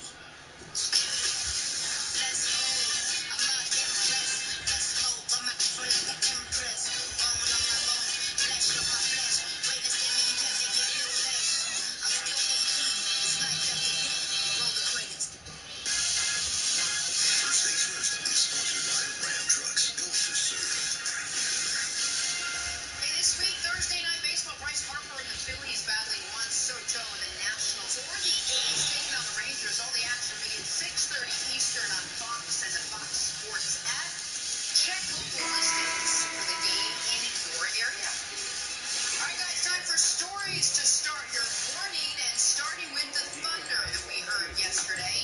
It was loud, and it was good enough to even up the series with Houston. OKC taking Game 4, thanks to that guy CP3 giving it 26. Nick, do the Rockets need Russell Westbrook to return if they want to close out this series? No, I think if he doesn't play, I still think they can win 2 of the last 3. But, Wilds, game 3, they're up 5 with a minute left and blow it. Game 4, they're up 13 in the waning moments of the third quarter, and OKC goes on a 14-0 run, and then the Rockets make a mess of themselves in the final few minutes of the game. Those old ghosts of playoff closeout moments for the Rockets showing up again in games 3 and 4 here. Not great for Harden and company. So I think they can win the series without Russ, but they've got to finish these games better, Wilds. Yeah, I don't want to see Russ on the court unless he's 110%. I would take it all the way to a game 7 before Russ probably takes off his Iron Maiden shirt and checks himself into the game, Brandon. Yeah, I mean, guys, it's only fair for us to talk about yesterday. Yesterday we had this topic, and I think we all said that this series was over. And now we're talking about how this team could potentially take this series. Look, these 3 guards are playing lights out right now. And, Nick, I know you're a stats guy. How about this stat? This team is 30 and 15 in clutch moments. So I think they definitely need Russ, and they need Russ fast. Wilds, waiting to game 7, it may be too late. Wilds doesn't want Russ to be 100%. He's got to be 110% for him to come back. On to pop the question out. Another report that Greg Popovich is the, quote, first priority in the Nets head coaching search. Often where there's smoke, there's fire. Also often when you've been the head coach somewhere for 24 years, you're probably not leaving. Nick, what do you make of this rumor that just won't go away? Yeah, I dismissed it out of hand initially, Brandon, but it just keeps coming up. Frank Isola talked about it. We're having people in San Antonio reference it. It just feels like there is something there, Brandon. And while I don't see why Pop would do it, maybe he wants the final chapter of his career to be winning a 6th ring outside of the Spurs ecosystem. I can't see it. I can't see it. It's like Coach Belichick going back to Cleveland. Like, think about that. You can't have Pop go to New York and deal with what? KD, with the uncertainty, with him recovering from his Achilles injury. And then, wow, does Pop really want to deal with the earth is flat guy and Kyrie? It's a great question. It's a great question, Rob. The Spurs playoff streak ended. I think Pop knows better than everybody. He looks at the West and says, well, this is not happening. I can't compete for a championship. If he gets a call from his old buddy Sean Marks and say, hey, would you like to coach these two superstars who need a coach that they respect, and you have a relationship with USA Basketball, and you can move to Brooklyn, New York, and kind of like start a new chapter of your life, I think it's more than interesting, Jenna. All right, we shall see. Speaking of head coaching vacancies, talk some Sixers. Third straight season not making it past the second round for this Philadelphia team. Nick will tell you that ain't great. For Brett Brown, a 12-14 playoff record. Also that that's ain't great. That's not great, Nick. That isn't very good. Sixers firing their head coach yesterday after 7 seasons at the helm. No one knows this expression like Nick does. Nick, break it down. How much of the Sixers' problems this year were Brett Brown's fault? Oh, I don't think he was the primary culprit, but this is the easiest move for them to make. And, by the way, I think it's probably a necessary move. We talk about in sports a lot. Sometimes there are the right coaches to get you from A to B, but not the right coach to get you from B to C. I think Brett Brown did a great job dealing with the process, the losing, the roster turnover, and I think he should be applauded for that. But he's had multiple chances in playoff series against excellent coaches to show that he can scheme with the best of them, and he can't. So I think for the Sixers to move on to the next step, moving on from Brett Brown was a necessary part of it, Brandon. But that does not fix things for them. That is one part of it, but it doesn't fix the $148 million you owe Tobias Harris. It doesn't fix the $81 million you owe Al Horford. It doesn't fix that Ben Simmons won't shoot, and it doesn't fix that Joel Embiid still seems exhausted by the second quarter of some of these playoff games. Those are bigger structural issues that whoever walks into that job, Brandon, they're going to have to deal with. Yeah, I mean, there's so much here. I mean, we could talk about management and brand. We could talk about, a changing of coaches, which is never easy because now you got the ego that comes into play when you're dealing with professional athletes and superstars who make more money than you. And then we got the guys in the locker room and on the court. So do we start there? And to me, that's where I would like to start. When you look at Embiid, his body language, it just doesn't show that he's the guy. When you look at the Golden State Warriors, back in the day, you look at the Celtics, you look at the Spurs, you look at the Heat, there was always a guy that you can point at and say, that is the man. And I just don't see that in Embiid. I don't see that in Ben Simmons. So I would like to start there. If I'm Melvin Brand, I'm saying this. Look, guys, I gave you guys opportunity. I know I hit on some guys and I missed on some guys. There's been a lot of turnover on the roster outside of our big two. But I gave you exactly what you needed in Jimmy Butler. Like, how do you let this guy leave? That's exactly what you needed, was a guy that can take control of the locker room, on the court, push people to be better. So I don't know, what's going on in that locker room, but that's where I would start. Yeah, this is not sort of a baseball through a glass window where the angry dad comes out of the house, says, who threw the baseball? And everybody points at Brett Brown. It's like, it's 100% Brett Brown's fault. There's a lot of fault to go around here. And, Nick, I'll throw it to you. I thought when Josh Richardson, who came from the Heat, says there's a lack of accountability, that's one thing that, like, all right, you're doomed. And the second thing was Brett Brown himself, when earlier in the year, he said, all I want to do is have Ben shoot 1 3 a game. That's all I'm asking. Tell his agent or tell his friends. Have him shoot 1 3. He didn't say it to Ben. And Ben Simmons like, I'm not going to do it. I'm not going to do it. I'm like, well, this guy doesn't have real control over the team because we talked about it earlier in a second. If someone like Popovich did it, Ben Simmons would be out there looking like Gilbert Arenas. Well, you hope. I mean, at some point, there's got to be accountability on the players. Like, I don't blame Tobias Harris for being Tobias Harris. Tobias Harris is a 17 to 21 point per game guy, depending on what team he's playing for. They offered him 5 years, $180 million. Of course, he took it. Al Horford at this point in his career is a lesser version of peak Al Horford. Everyone knew it. The Sixers, and I thought Zach Lowe pointed this out brilliantly, the Sixers signed Al Horford for two reasons. One, they thought he matched up well with Giannis. Two, they thought Embiid matched up poorly against Al Horford. So it's like, well, now Embiid won't have to go up against him, and when we play the Bucks, we'll have someone to guard Giannis. The problem is, Al Horford was such a bad fit on the team, he never even got to play the damn Bucks. So, like, that signing doesn't make sense.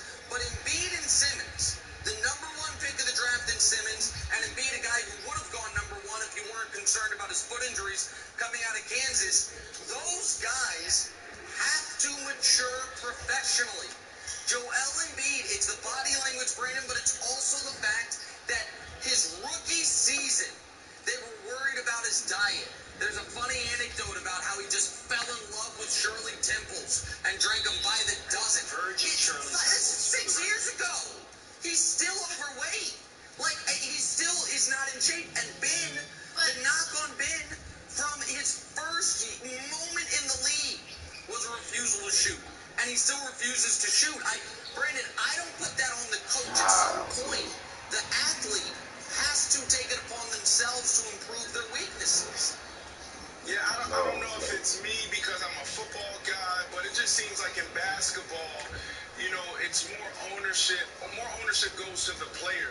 In basketball, one guy, and we've seen this in the past with LeBron James and now with Luka, one guy can dominate a game, can change the entire game for a season. So I just don't understand why Ben Simmons and Joel Embiid just doesn't take things to a whole nother level. And to your point about not shooting a three, well, this is modern basketball. If you can't shoot, you can't play. So, I just think that, Joel and Ben really need to look themselves in the mirror and get it together. And if I'm Pop, I'm more attracted to this team than the Nets. Wilds. Damn, that's late What tweet. say you, Wiles? Yeah, I don't think he goes there. I think it's Brooklyn or bust just because of the Sean Marks connection, Nick. You say it, Well, Wiles. and I'm just curious. I'm curious what this team's going to look like. Because if Elton Brand thinks we replace Brett Brown and run it back with this team and the results are going to be greatly different, then we're going to be having this exact conversation after next postseason. And listen, Tobias is nearly untradeable because of the contract. Al Horford is nearly untradeable. I personally wouldn't move Embiid because he's such a unique player as far as matchups against other guys. I am calling up Portland and saying, Ben Simmons for CJ, what do you think? Like, Ben's the better player, but CJ's a better fit. I'm maybe calling up Chicago. Who's the they there, Wilds? Did you see his body language? Nick, you're so focused on the talent. For CJ or Ben. But keep going. If you package Al Horford along to... No, if you're taking Ben and a big contract and sending them. This is unbelievable. You guys are still focused on the talent. Stop it. I keep telling you guys this. It's only day 2 for me. Talent only takes you so far. Yes, Joel Embiid has a skill set of a Shaquille O'Neal, but do you see his body language? That's not the mentality that you want in your locker room and leading your organization. So, no, you keep Ben, if anybody, and get rid of Joel, the bad body language guy. Well, you got those two now. They're probably going to run it back. Let's see if the new coach can come in and set that straight. Did LeBron take back the throne last night as the best player in basketball? Nick would say from whom? Next, first things first. Ben Simmons for Zach LaVine and something? Lower carbs, lower calories, higher expectations. The light beer you've been waiting for has arrived. Believe you me, we've sipped more than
Goddamn, It's making goddamn. reimagine what's in your wallet. Believe you me, we've seen a lot of mornings. And eating the small bits of cheese stuck to a McDonald's wrapper is the right way to start a morning. Ba-da-ba-ba-ba. Lower carbs, lower calories, higher expectations. The light beer you've been waiting for has arrived. Really?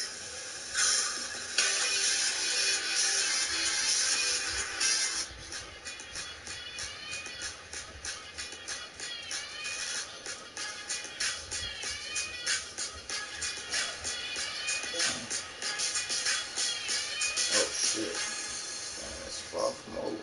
He's finally Let me turn asleep. up. Sometimes you need to take a Get moment back. for yourself. Pick this nigga off. Instacart is here to Appreciate help it. take grocery shopping Let's go, off your man. plate. Choose which store to shop from, what items you need, Turn up. This is and a shopper will left. safely deliver them contact-free in as This is fast as 2 motherfucking hours. hole. So while you recharge, your kitchen gets safely restocked. Go to Instacart.com or download the app to get free delivery on your first Dude, order this using is the code all Order left. Today. Natural disasters are a fact of life in the U.S. And between activities and school, chances are you won't be with your kids when they happen. Will they know what to do?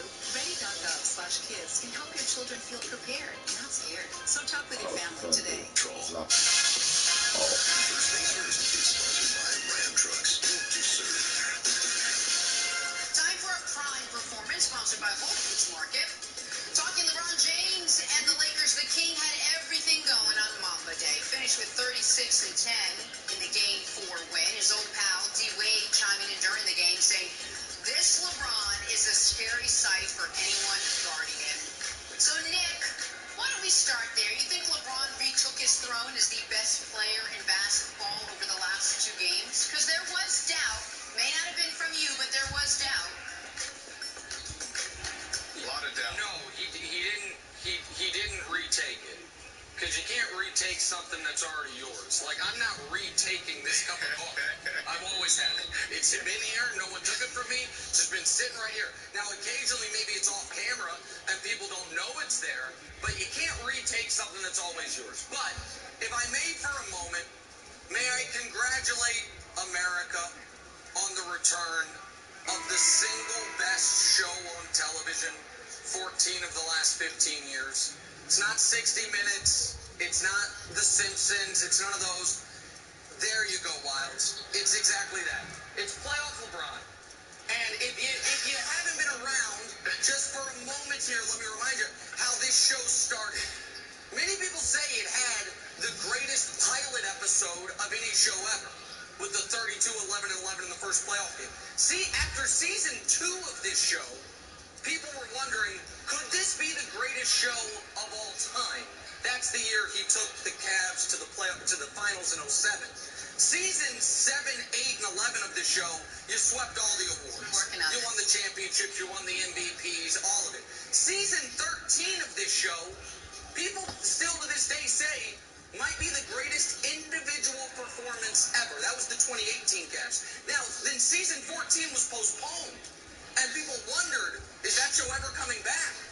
And in the first couple episodes of this season, people, it kind of slow, little plot setters. But now we're in the thick of it. Now the action's moving. Now you can't get up from your seat. Now you're wishing you could binge watch it. Hit next on Netflix. Because we are up and running, baby. And it is the greatest show on television. Count on it, year in, year out. Wiles, you mimed it to me. We can all say it together. Playoff LeBron. Sit back and enjoy it. Because he's busting heads and taking names, Brandon. I'm Nick, wrong. you're wrong. Tell me You're wrong again. The last 3 years, the greatest show on TV has been you on this show talking about LeBron and the Lakers. Like, this is the greatest show. I mean, He'll stand corrected on that, Brandon. unbelievable. Come on, man. Listen, you are right, okay? There's one thing you're right about. LeBron, he never lost it, okay? But I do will say this. His only competitor right now is wear and tear. He is the biggest beneficiary of this restart. Like LeBron James getting older, there's no more competition. The only thing that can knock him out is actually playing basketball. So I think that's what we're seeing right now, this re-energized, this refueled LeBron James. And this is why we're seeing guys like Dwayne Wade tweet about this is scary, because the real face of this league, and I'll say it again, and I'm going to say it every day until everyone gets behind me, is Luka. Luka is the man. Luka is the face. Wow. Okay. This puts Nick in a tough spot because LeBron's his guy and Luka's his silver medalist, so I don't know how the show is going to progress. I also Luka's my son. You're making me chew. Yeah. Luka's my son. Even when we're deep, Brandon's like, guys, time for my Luka segment. It's like, Brandon, the Patriots are about to play in the Super Bowl. Nick, this was not a good night for me, and I texted you the emoji white flag that you did not respond to, which I did not love. The Blazers are cooked. They won the bubble and lost the war. They reminded me of like when you and your buddies are out and it's late at night. It's about 1:30 a.m. You're like, wow, we got to shut it down. And then here comes LeBron and the Lakers. Let's start it up, guys. The party is just starting. You're like, oh my God, we got to do shots now that the Lakers are here. We're in a bad spot. And I kept believing, Nick. I kept believing. It got to 30 points. I'm like, I'm not going to bed. It's Dame time coming up. And when it got to 38 points in game 4, I said, you know what? Blazers might not have it. Blazers might not. They never have. So I'll throw it back to you, and I'm glad you're happy, Nick, that you've taken my beaten down Blazers, my injured Blazers, my Zach Collins poor ankle. This from the beginning. Listen, Now it's your Blazers. Now it's your Blazers. Come on, man. If you're going to be a fan, be a fan. He's been on Cheer to the end. Brandon, here real quick. Brandon, he's a really weird sports fan. He's a sports bigamist. He likes the Yankees and the Red Sox. The Blazers. By the way, everyone forgets. You know who he liked just as much as the Blazers going into the bubble on the Eastern Conference? The Sixers. He was like, they're 29-2 at home. They got a lot of players. And then he just left them. He left them on the side of the road. But speaking of the side of the road, Wilds, I didn't respond to your text yesterday, which was mean of me. So I'm going to do something nice here, which is not have our great producers run the video of you 5 days ago saying the Lakers are a car with no tires in the driveway. That you're worried about going cross country. They can't even get down the block. And that is not me picking on you, Kevin Wilds. It is using you as a vessel, as an example of how this team was being discussed. Everyone is so eager to say, this is it. It's over for LeBron. Whatever the reason is, that we pretended the regular season didn't happen. We pretended, to Brandon's point, that somehow the stoppage was going to be bad for LeBron. Like, oh, well, in those 4 months, he obviously doesn't have a way to work out or work on his body. He was just sitting at home, chilling out, watching Hulu. Folks were trying to explain that all of a sudden, the Lakers were terrible. No, Brandon, you saw it too. People were like, LeBron's averaging 20 points. That first playoff game didn't seem to have the burst. Playoff game number 2, yeah, they won, but he scored 10 points. When this right here was always lurking. And if you'd been paying attention, and unfortunately some people hadn't evidently, you knew it was coming, Brandon. Wow. So are you serious? Did you really make that statement? Did you really say that? Like, how did that come out? How did that come out of your mouth? Because in Wild's defense, they were playing pretty terribly offensively during the bubble. In Wild's defense, a lot of people didn't leave them for dead. But what they come out of the bubble with, a 3-5 record, they kind of stumbled into the playoffs. LeBron had a tough first quarter in the playoffs. Yeah, they did not look like that show that we've come to love for the last couple years. It looked like that last couple seasons of SVU. Nobody really loved the last couple seasons of my TV going on. That's what they look like until they got a great storyline. I said their car with 4 flat tires. I didn't say the radiator was done. I didn't say the engine was done. I didn't say it was all rusted out underneath. I said they got 4 flat tires. They're shooting terribly. So you know what old Nick Wright did? Boop, boop, called up AAA. We need 4 new tires on this thing. Put a Danny Green tire on there, blammo. Put a J.R. Smith tire on there, blammo. Anthony Davis all of a sudden healthy and LeBron's playing well. They got new tires, now they're rolling. I was right the whole time. Okay. All right, listen. All right, Brandon, I apologize on behalf of both of our colleagues. First, on Jenna's behalf, because the poor people at SVU just got thrown under the bus because evidently they haven't heard Jenna's cameo the last 2 years. You're right. No, exactly. The SVU amazingly fell off the map, evidently, once they stopped putting Jenna in as a court reporter. Like, geez Louise, those poor folks. It's so unfair to them. And to watch it, it was like, it's been terrible lately. Now, and to Wild to say they got new tires. It's the same tires. Danny Green was on the car before. KCP was on the car before, and folks tried to act like they all suck now. And some of us kept the faith because they have the panacea, the cure-all, the offense unto himself, LeBron James. And guess what?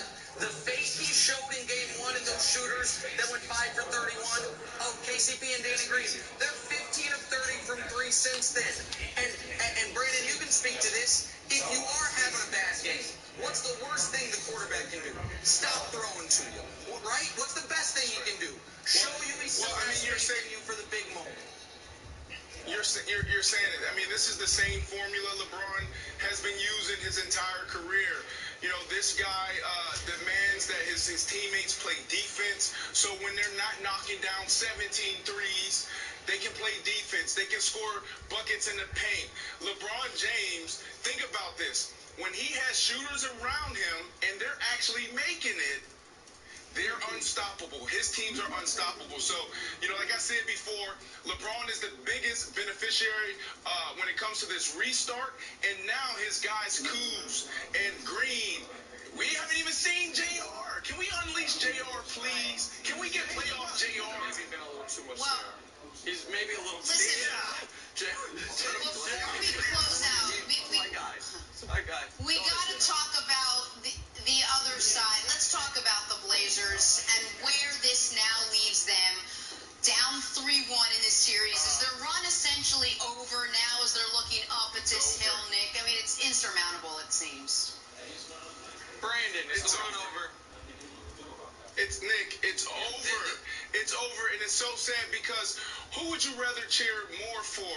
Like, think about this guy, Dame. He comes into the bubble, and he is just electric. I mean, he has the entire country rooting for this guy. He doesn't go run and chase rings. He's not going from team to team. This guy stood in the paint. He stayed in Portland, and he tried to get it done. Hopefully his knee is okay because you never wanted to see it in this way, but it's definitely over. I mean, the Lakers last night, man, they showed that this is the best of the Lakers, and no one can beat this Laker team. Well, and listen, first of all, you're right. We're still awaiting results of the second MRI, and nothing would be more unfair than if Dame actually really hurt his knee and isn't able to go into next season at full strength. But speaking of unfairness, we're also over the next few weeks, about to see some real unfairness in how certain guys are covered. Dame is about to get beaten 5 by the Lakers, and it is only going to have elevated his standing. He was the best player on the team this year that was really damaged by injury, but he was there throughout. They were below 500. They were the 8th seed, and they're about to get washed out. In the very next round, James Harden is going to get beat by these same Lakers a round further, and it will be an indictment on him as a player. People will find a way to tear it down. And the people say, is Dame a top 5 guy? You know when Dame will be a top 5 guy? When folks start saying, can't be getting swept out of the playoffs or losing 4-1 every single year. That's when he's a top 5 guy, because right now, Dame is evaluated a little bit with kid gloves. And so there is an element of, he got his team here and was the player of the bubble. But the status he was being elevated to, I'm not quite sure, Jenna, if he's quite at that level. Wilds. Wilds, quickly, you want to make a prediction on the series? We've been waiting. Record. Dangerously close, Nick. I guess not. We're not getting a prediction. We gotta go. Have a great day, everyone. Be safe. We'll see you tomorrow.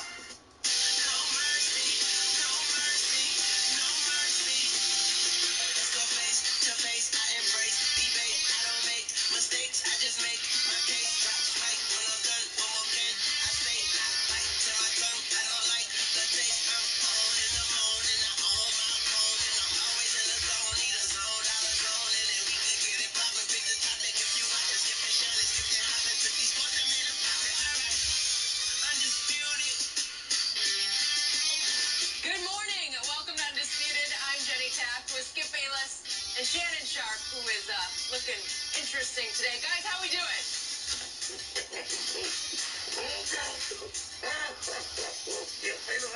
How you doing, Skip?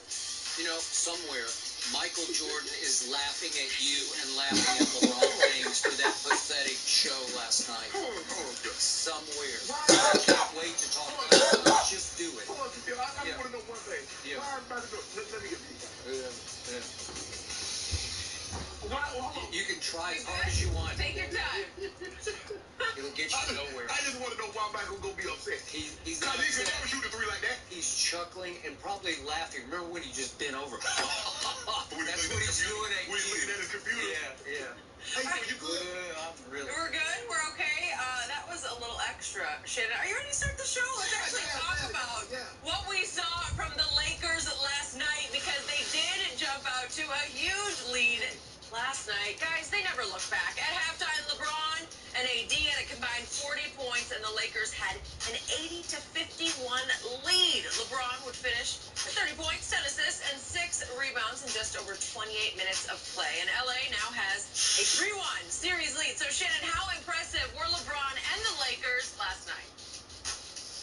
It look like them old... Are you laughing at him? No, look like them old Lakers before the break, huh? Really? The one that, did a number on the Clippers, Yeah. did a number on the Bucks, was doing numbers on everybody before we got interrupted with COVID. Now, old Brahma found a cure. They done got out of that bubble to cure that thing up. Oh, it's over. LeBron cured COVID. Down in the bubble. Wow. Down in the bubble. Okay. Wow. Okay. Still, this is what the Lakers are capable of. Now, we knew sooner or later, everybody else has been shooting the three really well in the bubble. When were the Lakers going to have their turn? When was KCP? What about Danny Green? Thought you hated him. No. Thought you wanted to cut him. All you try to do. At times you wanted to cut KCP. You know what you try to do? No, I'm not trying to do look for anything. little opening. I'm reminding you of your past stances. You look for any opening. You try to sow dissension. Danny Green, get him out of here. No, I didn't say that. I said, Danny, you I beat him in there, right? Danny, you need to told you. Heaven, hell. No. I said, Danny, you need to make them three. He made a couple last night. KCP made a couple. Put the ball on the floor. So now when they're making threes, okay, Biggs, what y'all gonna do? Y'all gonna stay in the lane? Okay, we shoot wide open threes. You run out there, then LeBron come down here. Now, Skip Bayless says, I want to see him drive the basketball. He drives the basketball just like you asked. Yeah. The Portland Trailblazers are 8 seed. They're no good. He shoots the ball from three. LeBron pull up. Well, he pulls up from Belgrade. Boom. Let that one go. He turned. I have been to Belgrade. I have a lot of teammates that went I've been to a high school football game there once upon a time. It was a hotbed of high school football stars. Lane Central.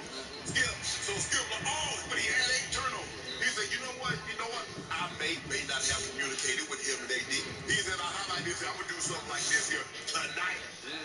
So he had 2 turnovers. So he shoots 80% from the field. He shoots 4 or 5 from the 3-point line. And I'm not talking about them little corner three. I'm talking about them old deep ones. One from Belgrade, one from Cape Canaveral, one from Fort Myers. Way down there like that. And I'd be across the state, right? Dude, steal the ball. That's Skip, I told you. I said, if you steal the ball from LeBron James, if you intercept the pass, go ahead and pull it back out. Wait for your rest of your guys to get down and run your offense. Because if you try to get sneaky, it's not going to end well for you. Ask Andre Iguodala. It won't end well for you. So, the young guy had to find out the hard way last night. He going to try to sneak one in there. Tried to sneak, apple juice to a hen party. LeBron politely threw him out on his head. Skip, this is what the Lakers are capable of. got it going the last skip. You know AD he played less than 18 minutes and was plus 37? Wow. Is that good? When they play like this, nobody can beat them. No one. You got your work cut out for them. Now, I want to hear all those pundits. Now, you remember you quoted me for like last 2 weeks. Charles Barkley said. Yeah. Greg Anthony, now GA my guy. I know GA very well. I know him very, very well. I did a lot of TV with Greg. What are they saying? And the same thing I told you, Skip. I said Portland will win. Charles Barkley said Portland will sweep. yes. Oh, no. Saying that because if they win, but if they lose, where there are Man, hit this 2K. you see, that's why you get to say these things. But LeBron James last night was one of those. But I'm not surprised because I've seen this for the last 17 years, at least the last 15 These years. motherfuckers. That it? You got a cold? Send me an invite when y'all get on 2K. I will give you this. Last night was a tour de force. Check that. It was a tour de farce. I have never seen such pathetic, front-running, chest-beating, showboating, credit-taking against such a sorry team as I saw from LeBron James and the Lakers last night. I was embarrassed for them as much as I was embarrassed for the Portland Trail Blazers. And by the way, I first guessed this. I didn't second guess. I'm not coming back in hindsight. I first guessed it. When all those experts, the Barkleys and the Greg Anthonys, were saying, Portland is going to win this series, what did I tell you? This should be an easy sweep. I told you cakewalk. I told you mismatch. I told you this would be the equivalent of a Disney World amusement park theme ride for the Los Angeles Lakers.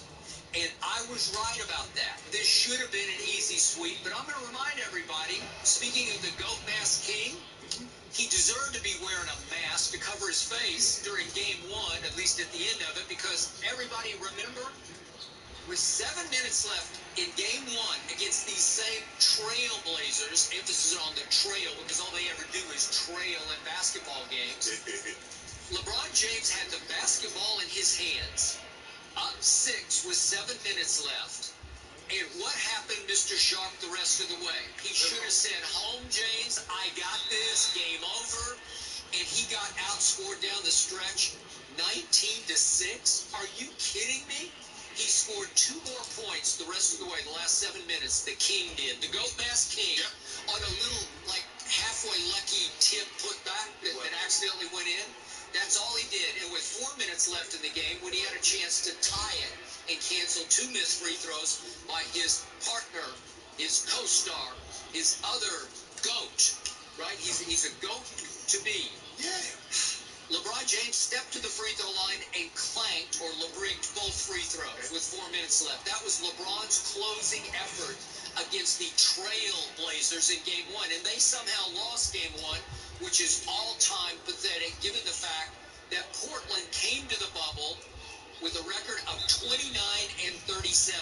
Right now, Portland is in danger of leaving the bubble 37-42. They are still 5 games under 500 for the whole year, and you are wearing a goat mask for that against those guys? This is the worst defensive team in all of basketball. It was definitely the worst defensive team in the bubble. That's 22 teams. But they are pathetic, which is why I called it right out of the box. I said, no, this is a joke. I told you it was a joke, and you're wearing a goat mask. Just 1 second. You also you said that Portland had firepower back in June.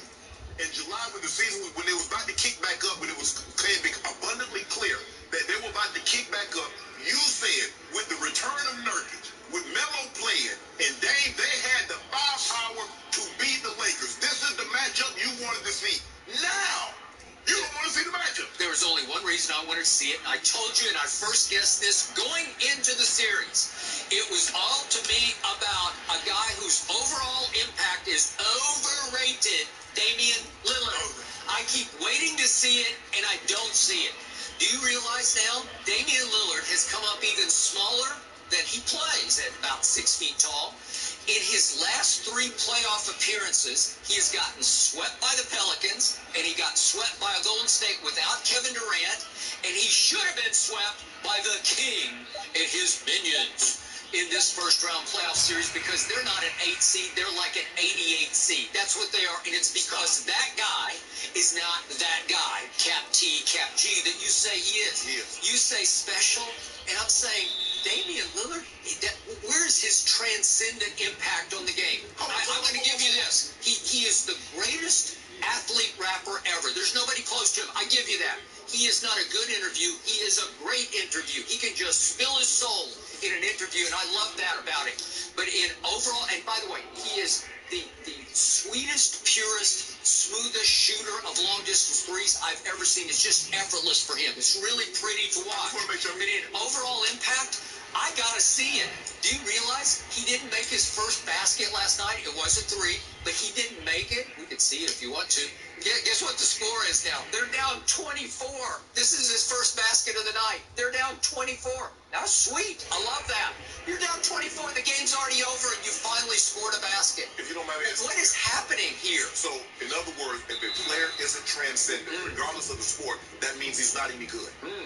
I'm not saying he's not any good. You just told me he was special, and you put that Cap, S-U-P-E-R, in front of his name. Yes. All caps, superstar.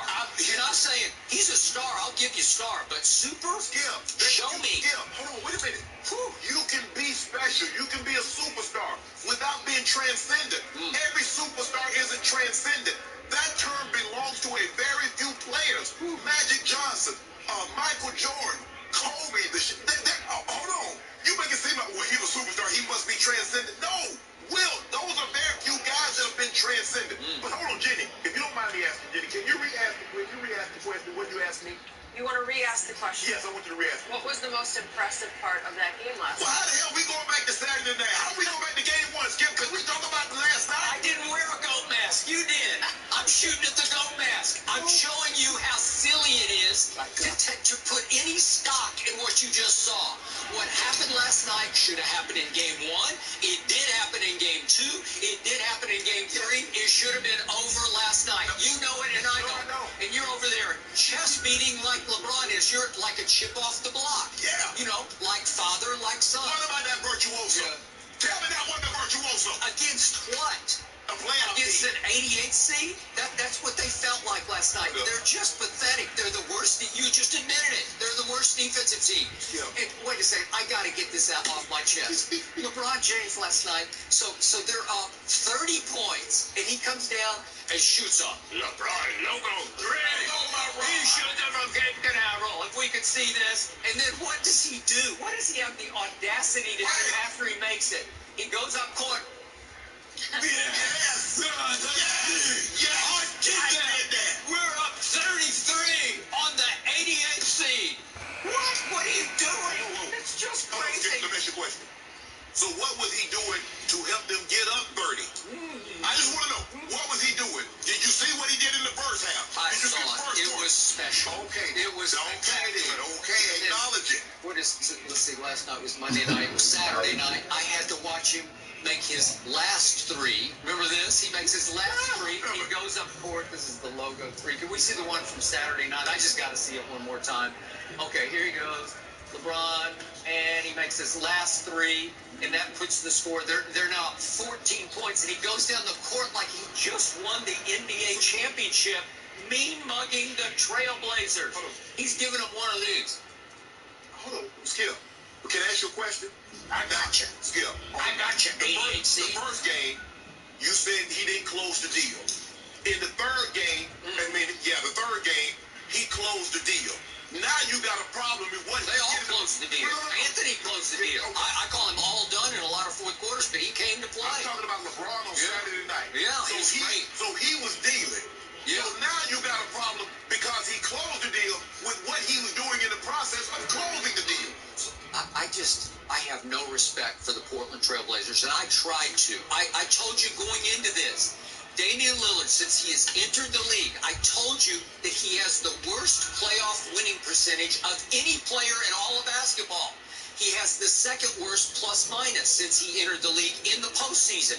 And I told you against Golden State last year, he had 4 straight fourth quarters. The games were teetering. They were winnable going after 3 quarters. All 4 fourth quarters with no Kevin Durant. So it's just 2 guards versus 2 guards, basically. Right. And talk about coming up small. He shot 29% from 3 in those fourth quarters and 31% from the field. And he hasn't been much better in the fourth quarter, the 3 fourth quarters that he's played against the Lakers. So, and I'm saying, just show me. Just do it one time. So can I ask you a question? In Michael Jordan's first 5 years in the league, what was his win percentage? What does it matter? Because what you're trying to do, you're doing it. What was his winning percentage in his last 10 years in the league? I mean, it's just absurd. Are you putting Damian Lillard and Michael Jordan? Wait a second, Skip. So let's see what Dame Lillard's win percentage is his last 10 years. I'm saying Michael Jordan because he got swept twice, he won 1 game and he won 2 runs. So I just want to know, so what was his win percentage? Because what you do is that if you don't win the title, you want people to believe that if you don't win a title, you're a bum. And that's not true. Okay, I just told you. What's Damian been in the league now? Are we up to almost 10 years? Are we? I don't know. He's been around. He came in with AD, so what, 2012?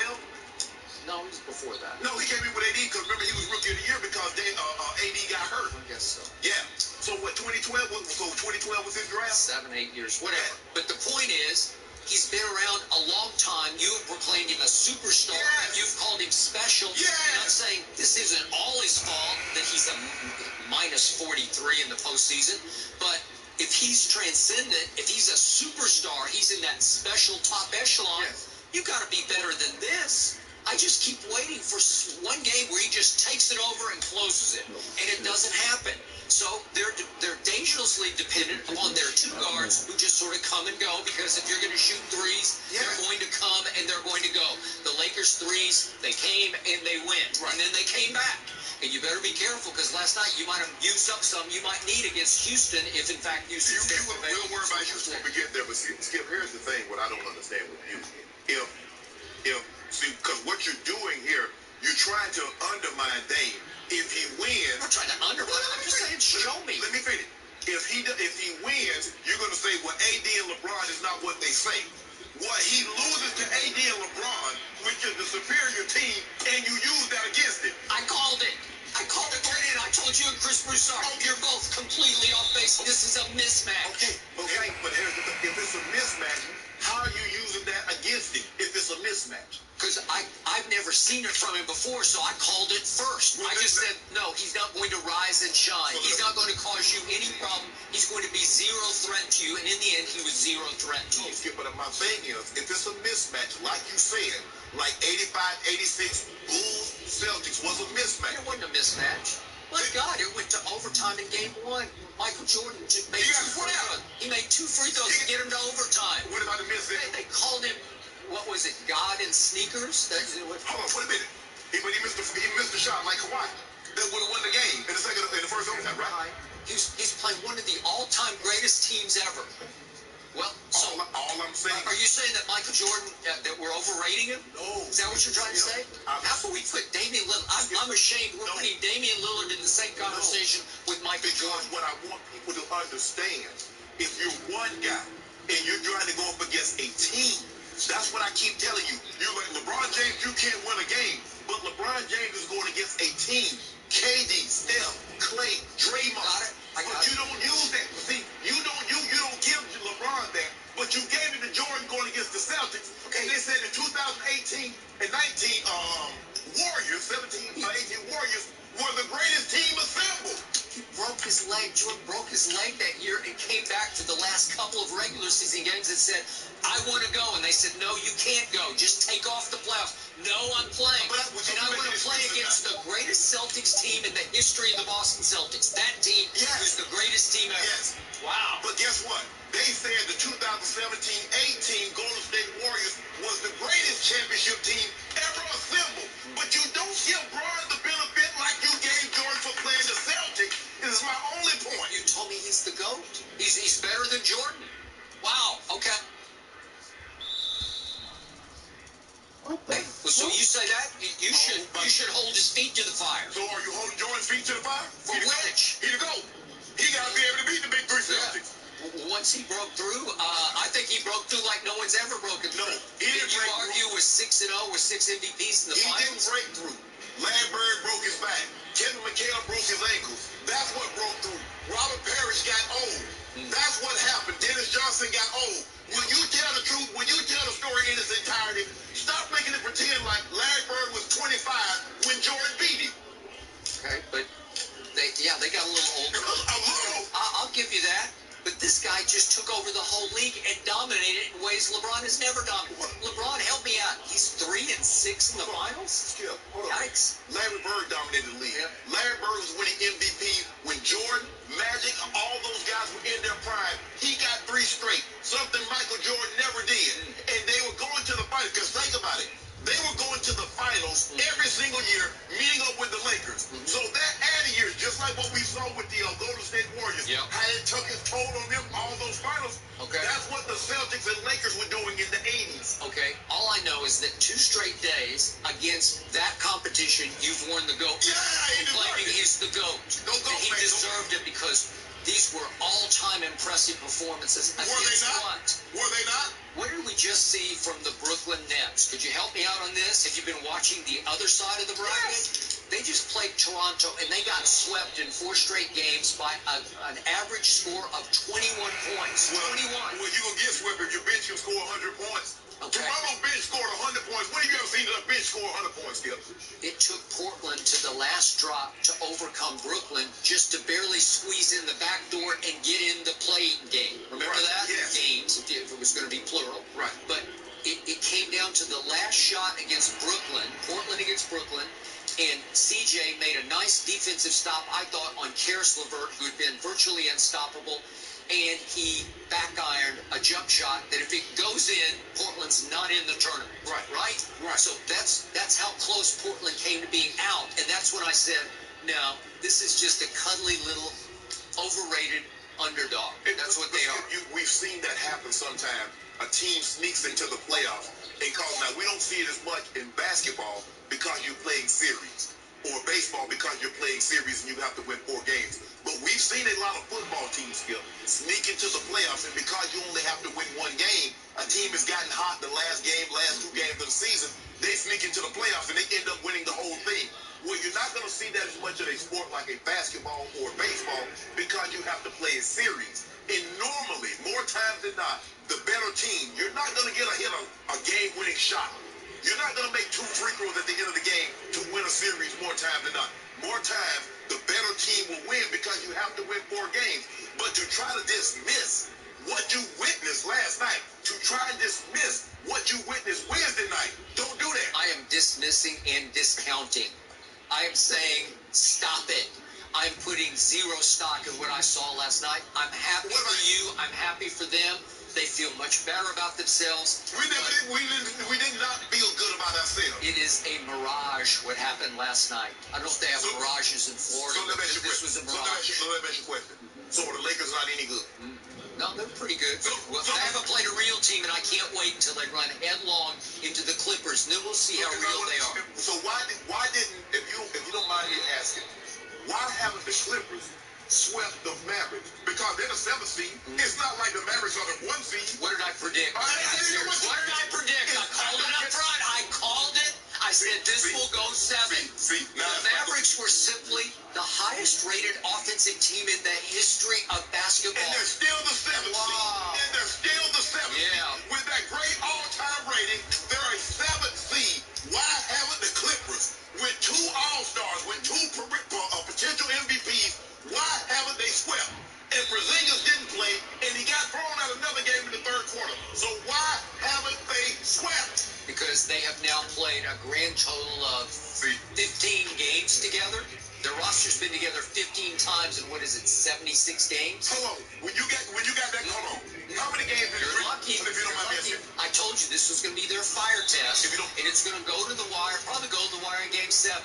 But I believe they're going to survive because they are the mentally toughest team in this league. Oh, I can. Didn't they have a 16-point lead in Game 1? Yeah. Didn't they have a 21-point lead on Sunday? Yeah. So how many tough guys? Guess what? They were down 12 in the 4th quarter on Sunday, and they scratched and clawed back into that game. You don't get credit for coming back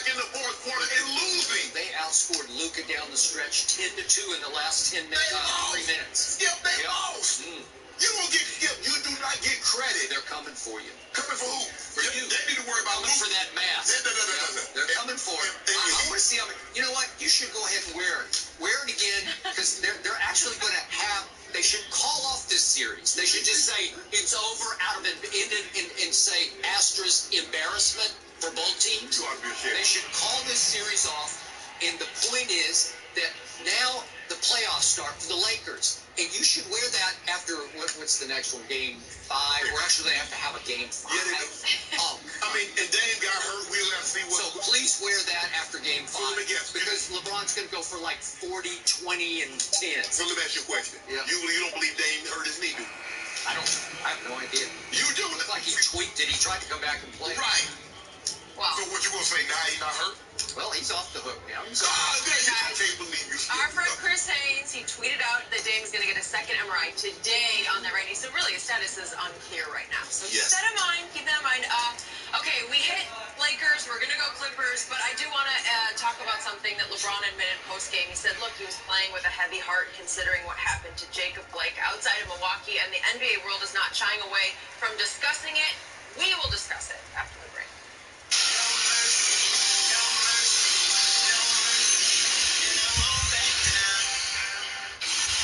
Thursday night baseball rolls on. Phenomenal! And this week, things are heating up in the NL East as Bryce Harper and the Phillies. One of the game's best young players on Soto and the Nationals. Soto delivers a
Right now, get 0% financing for 72 months on the 2020 Ram 1500.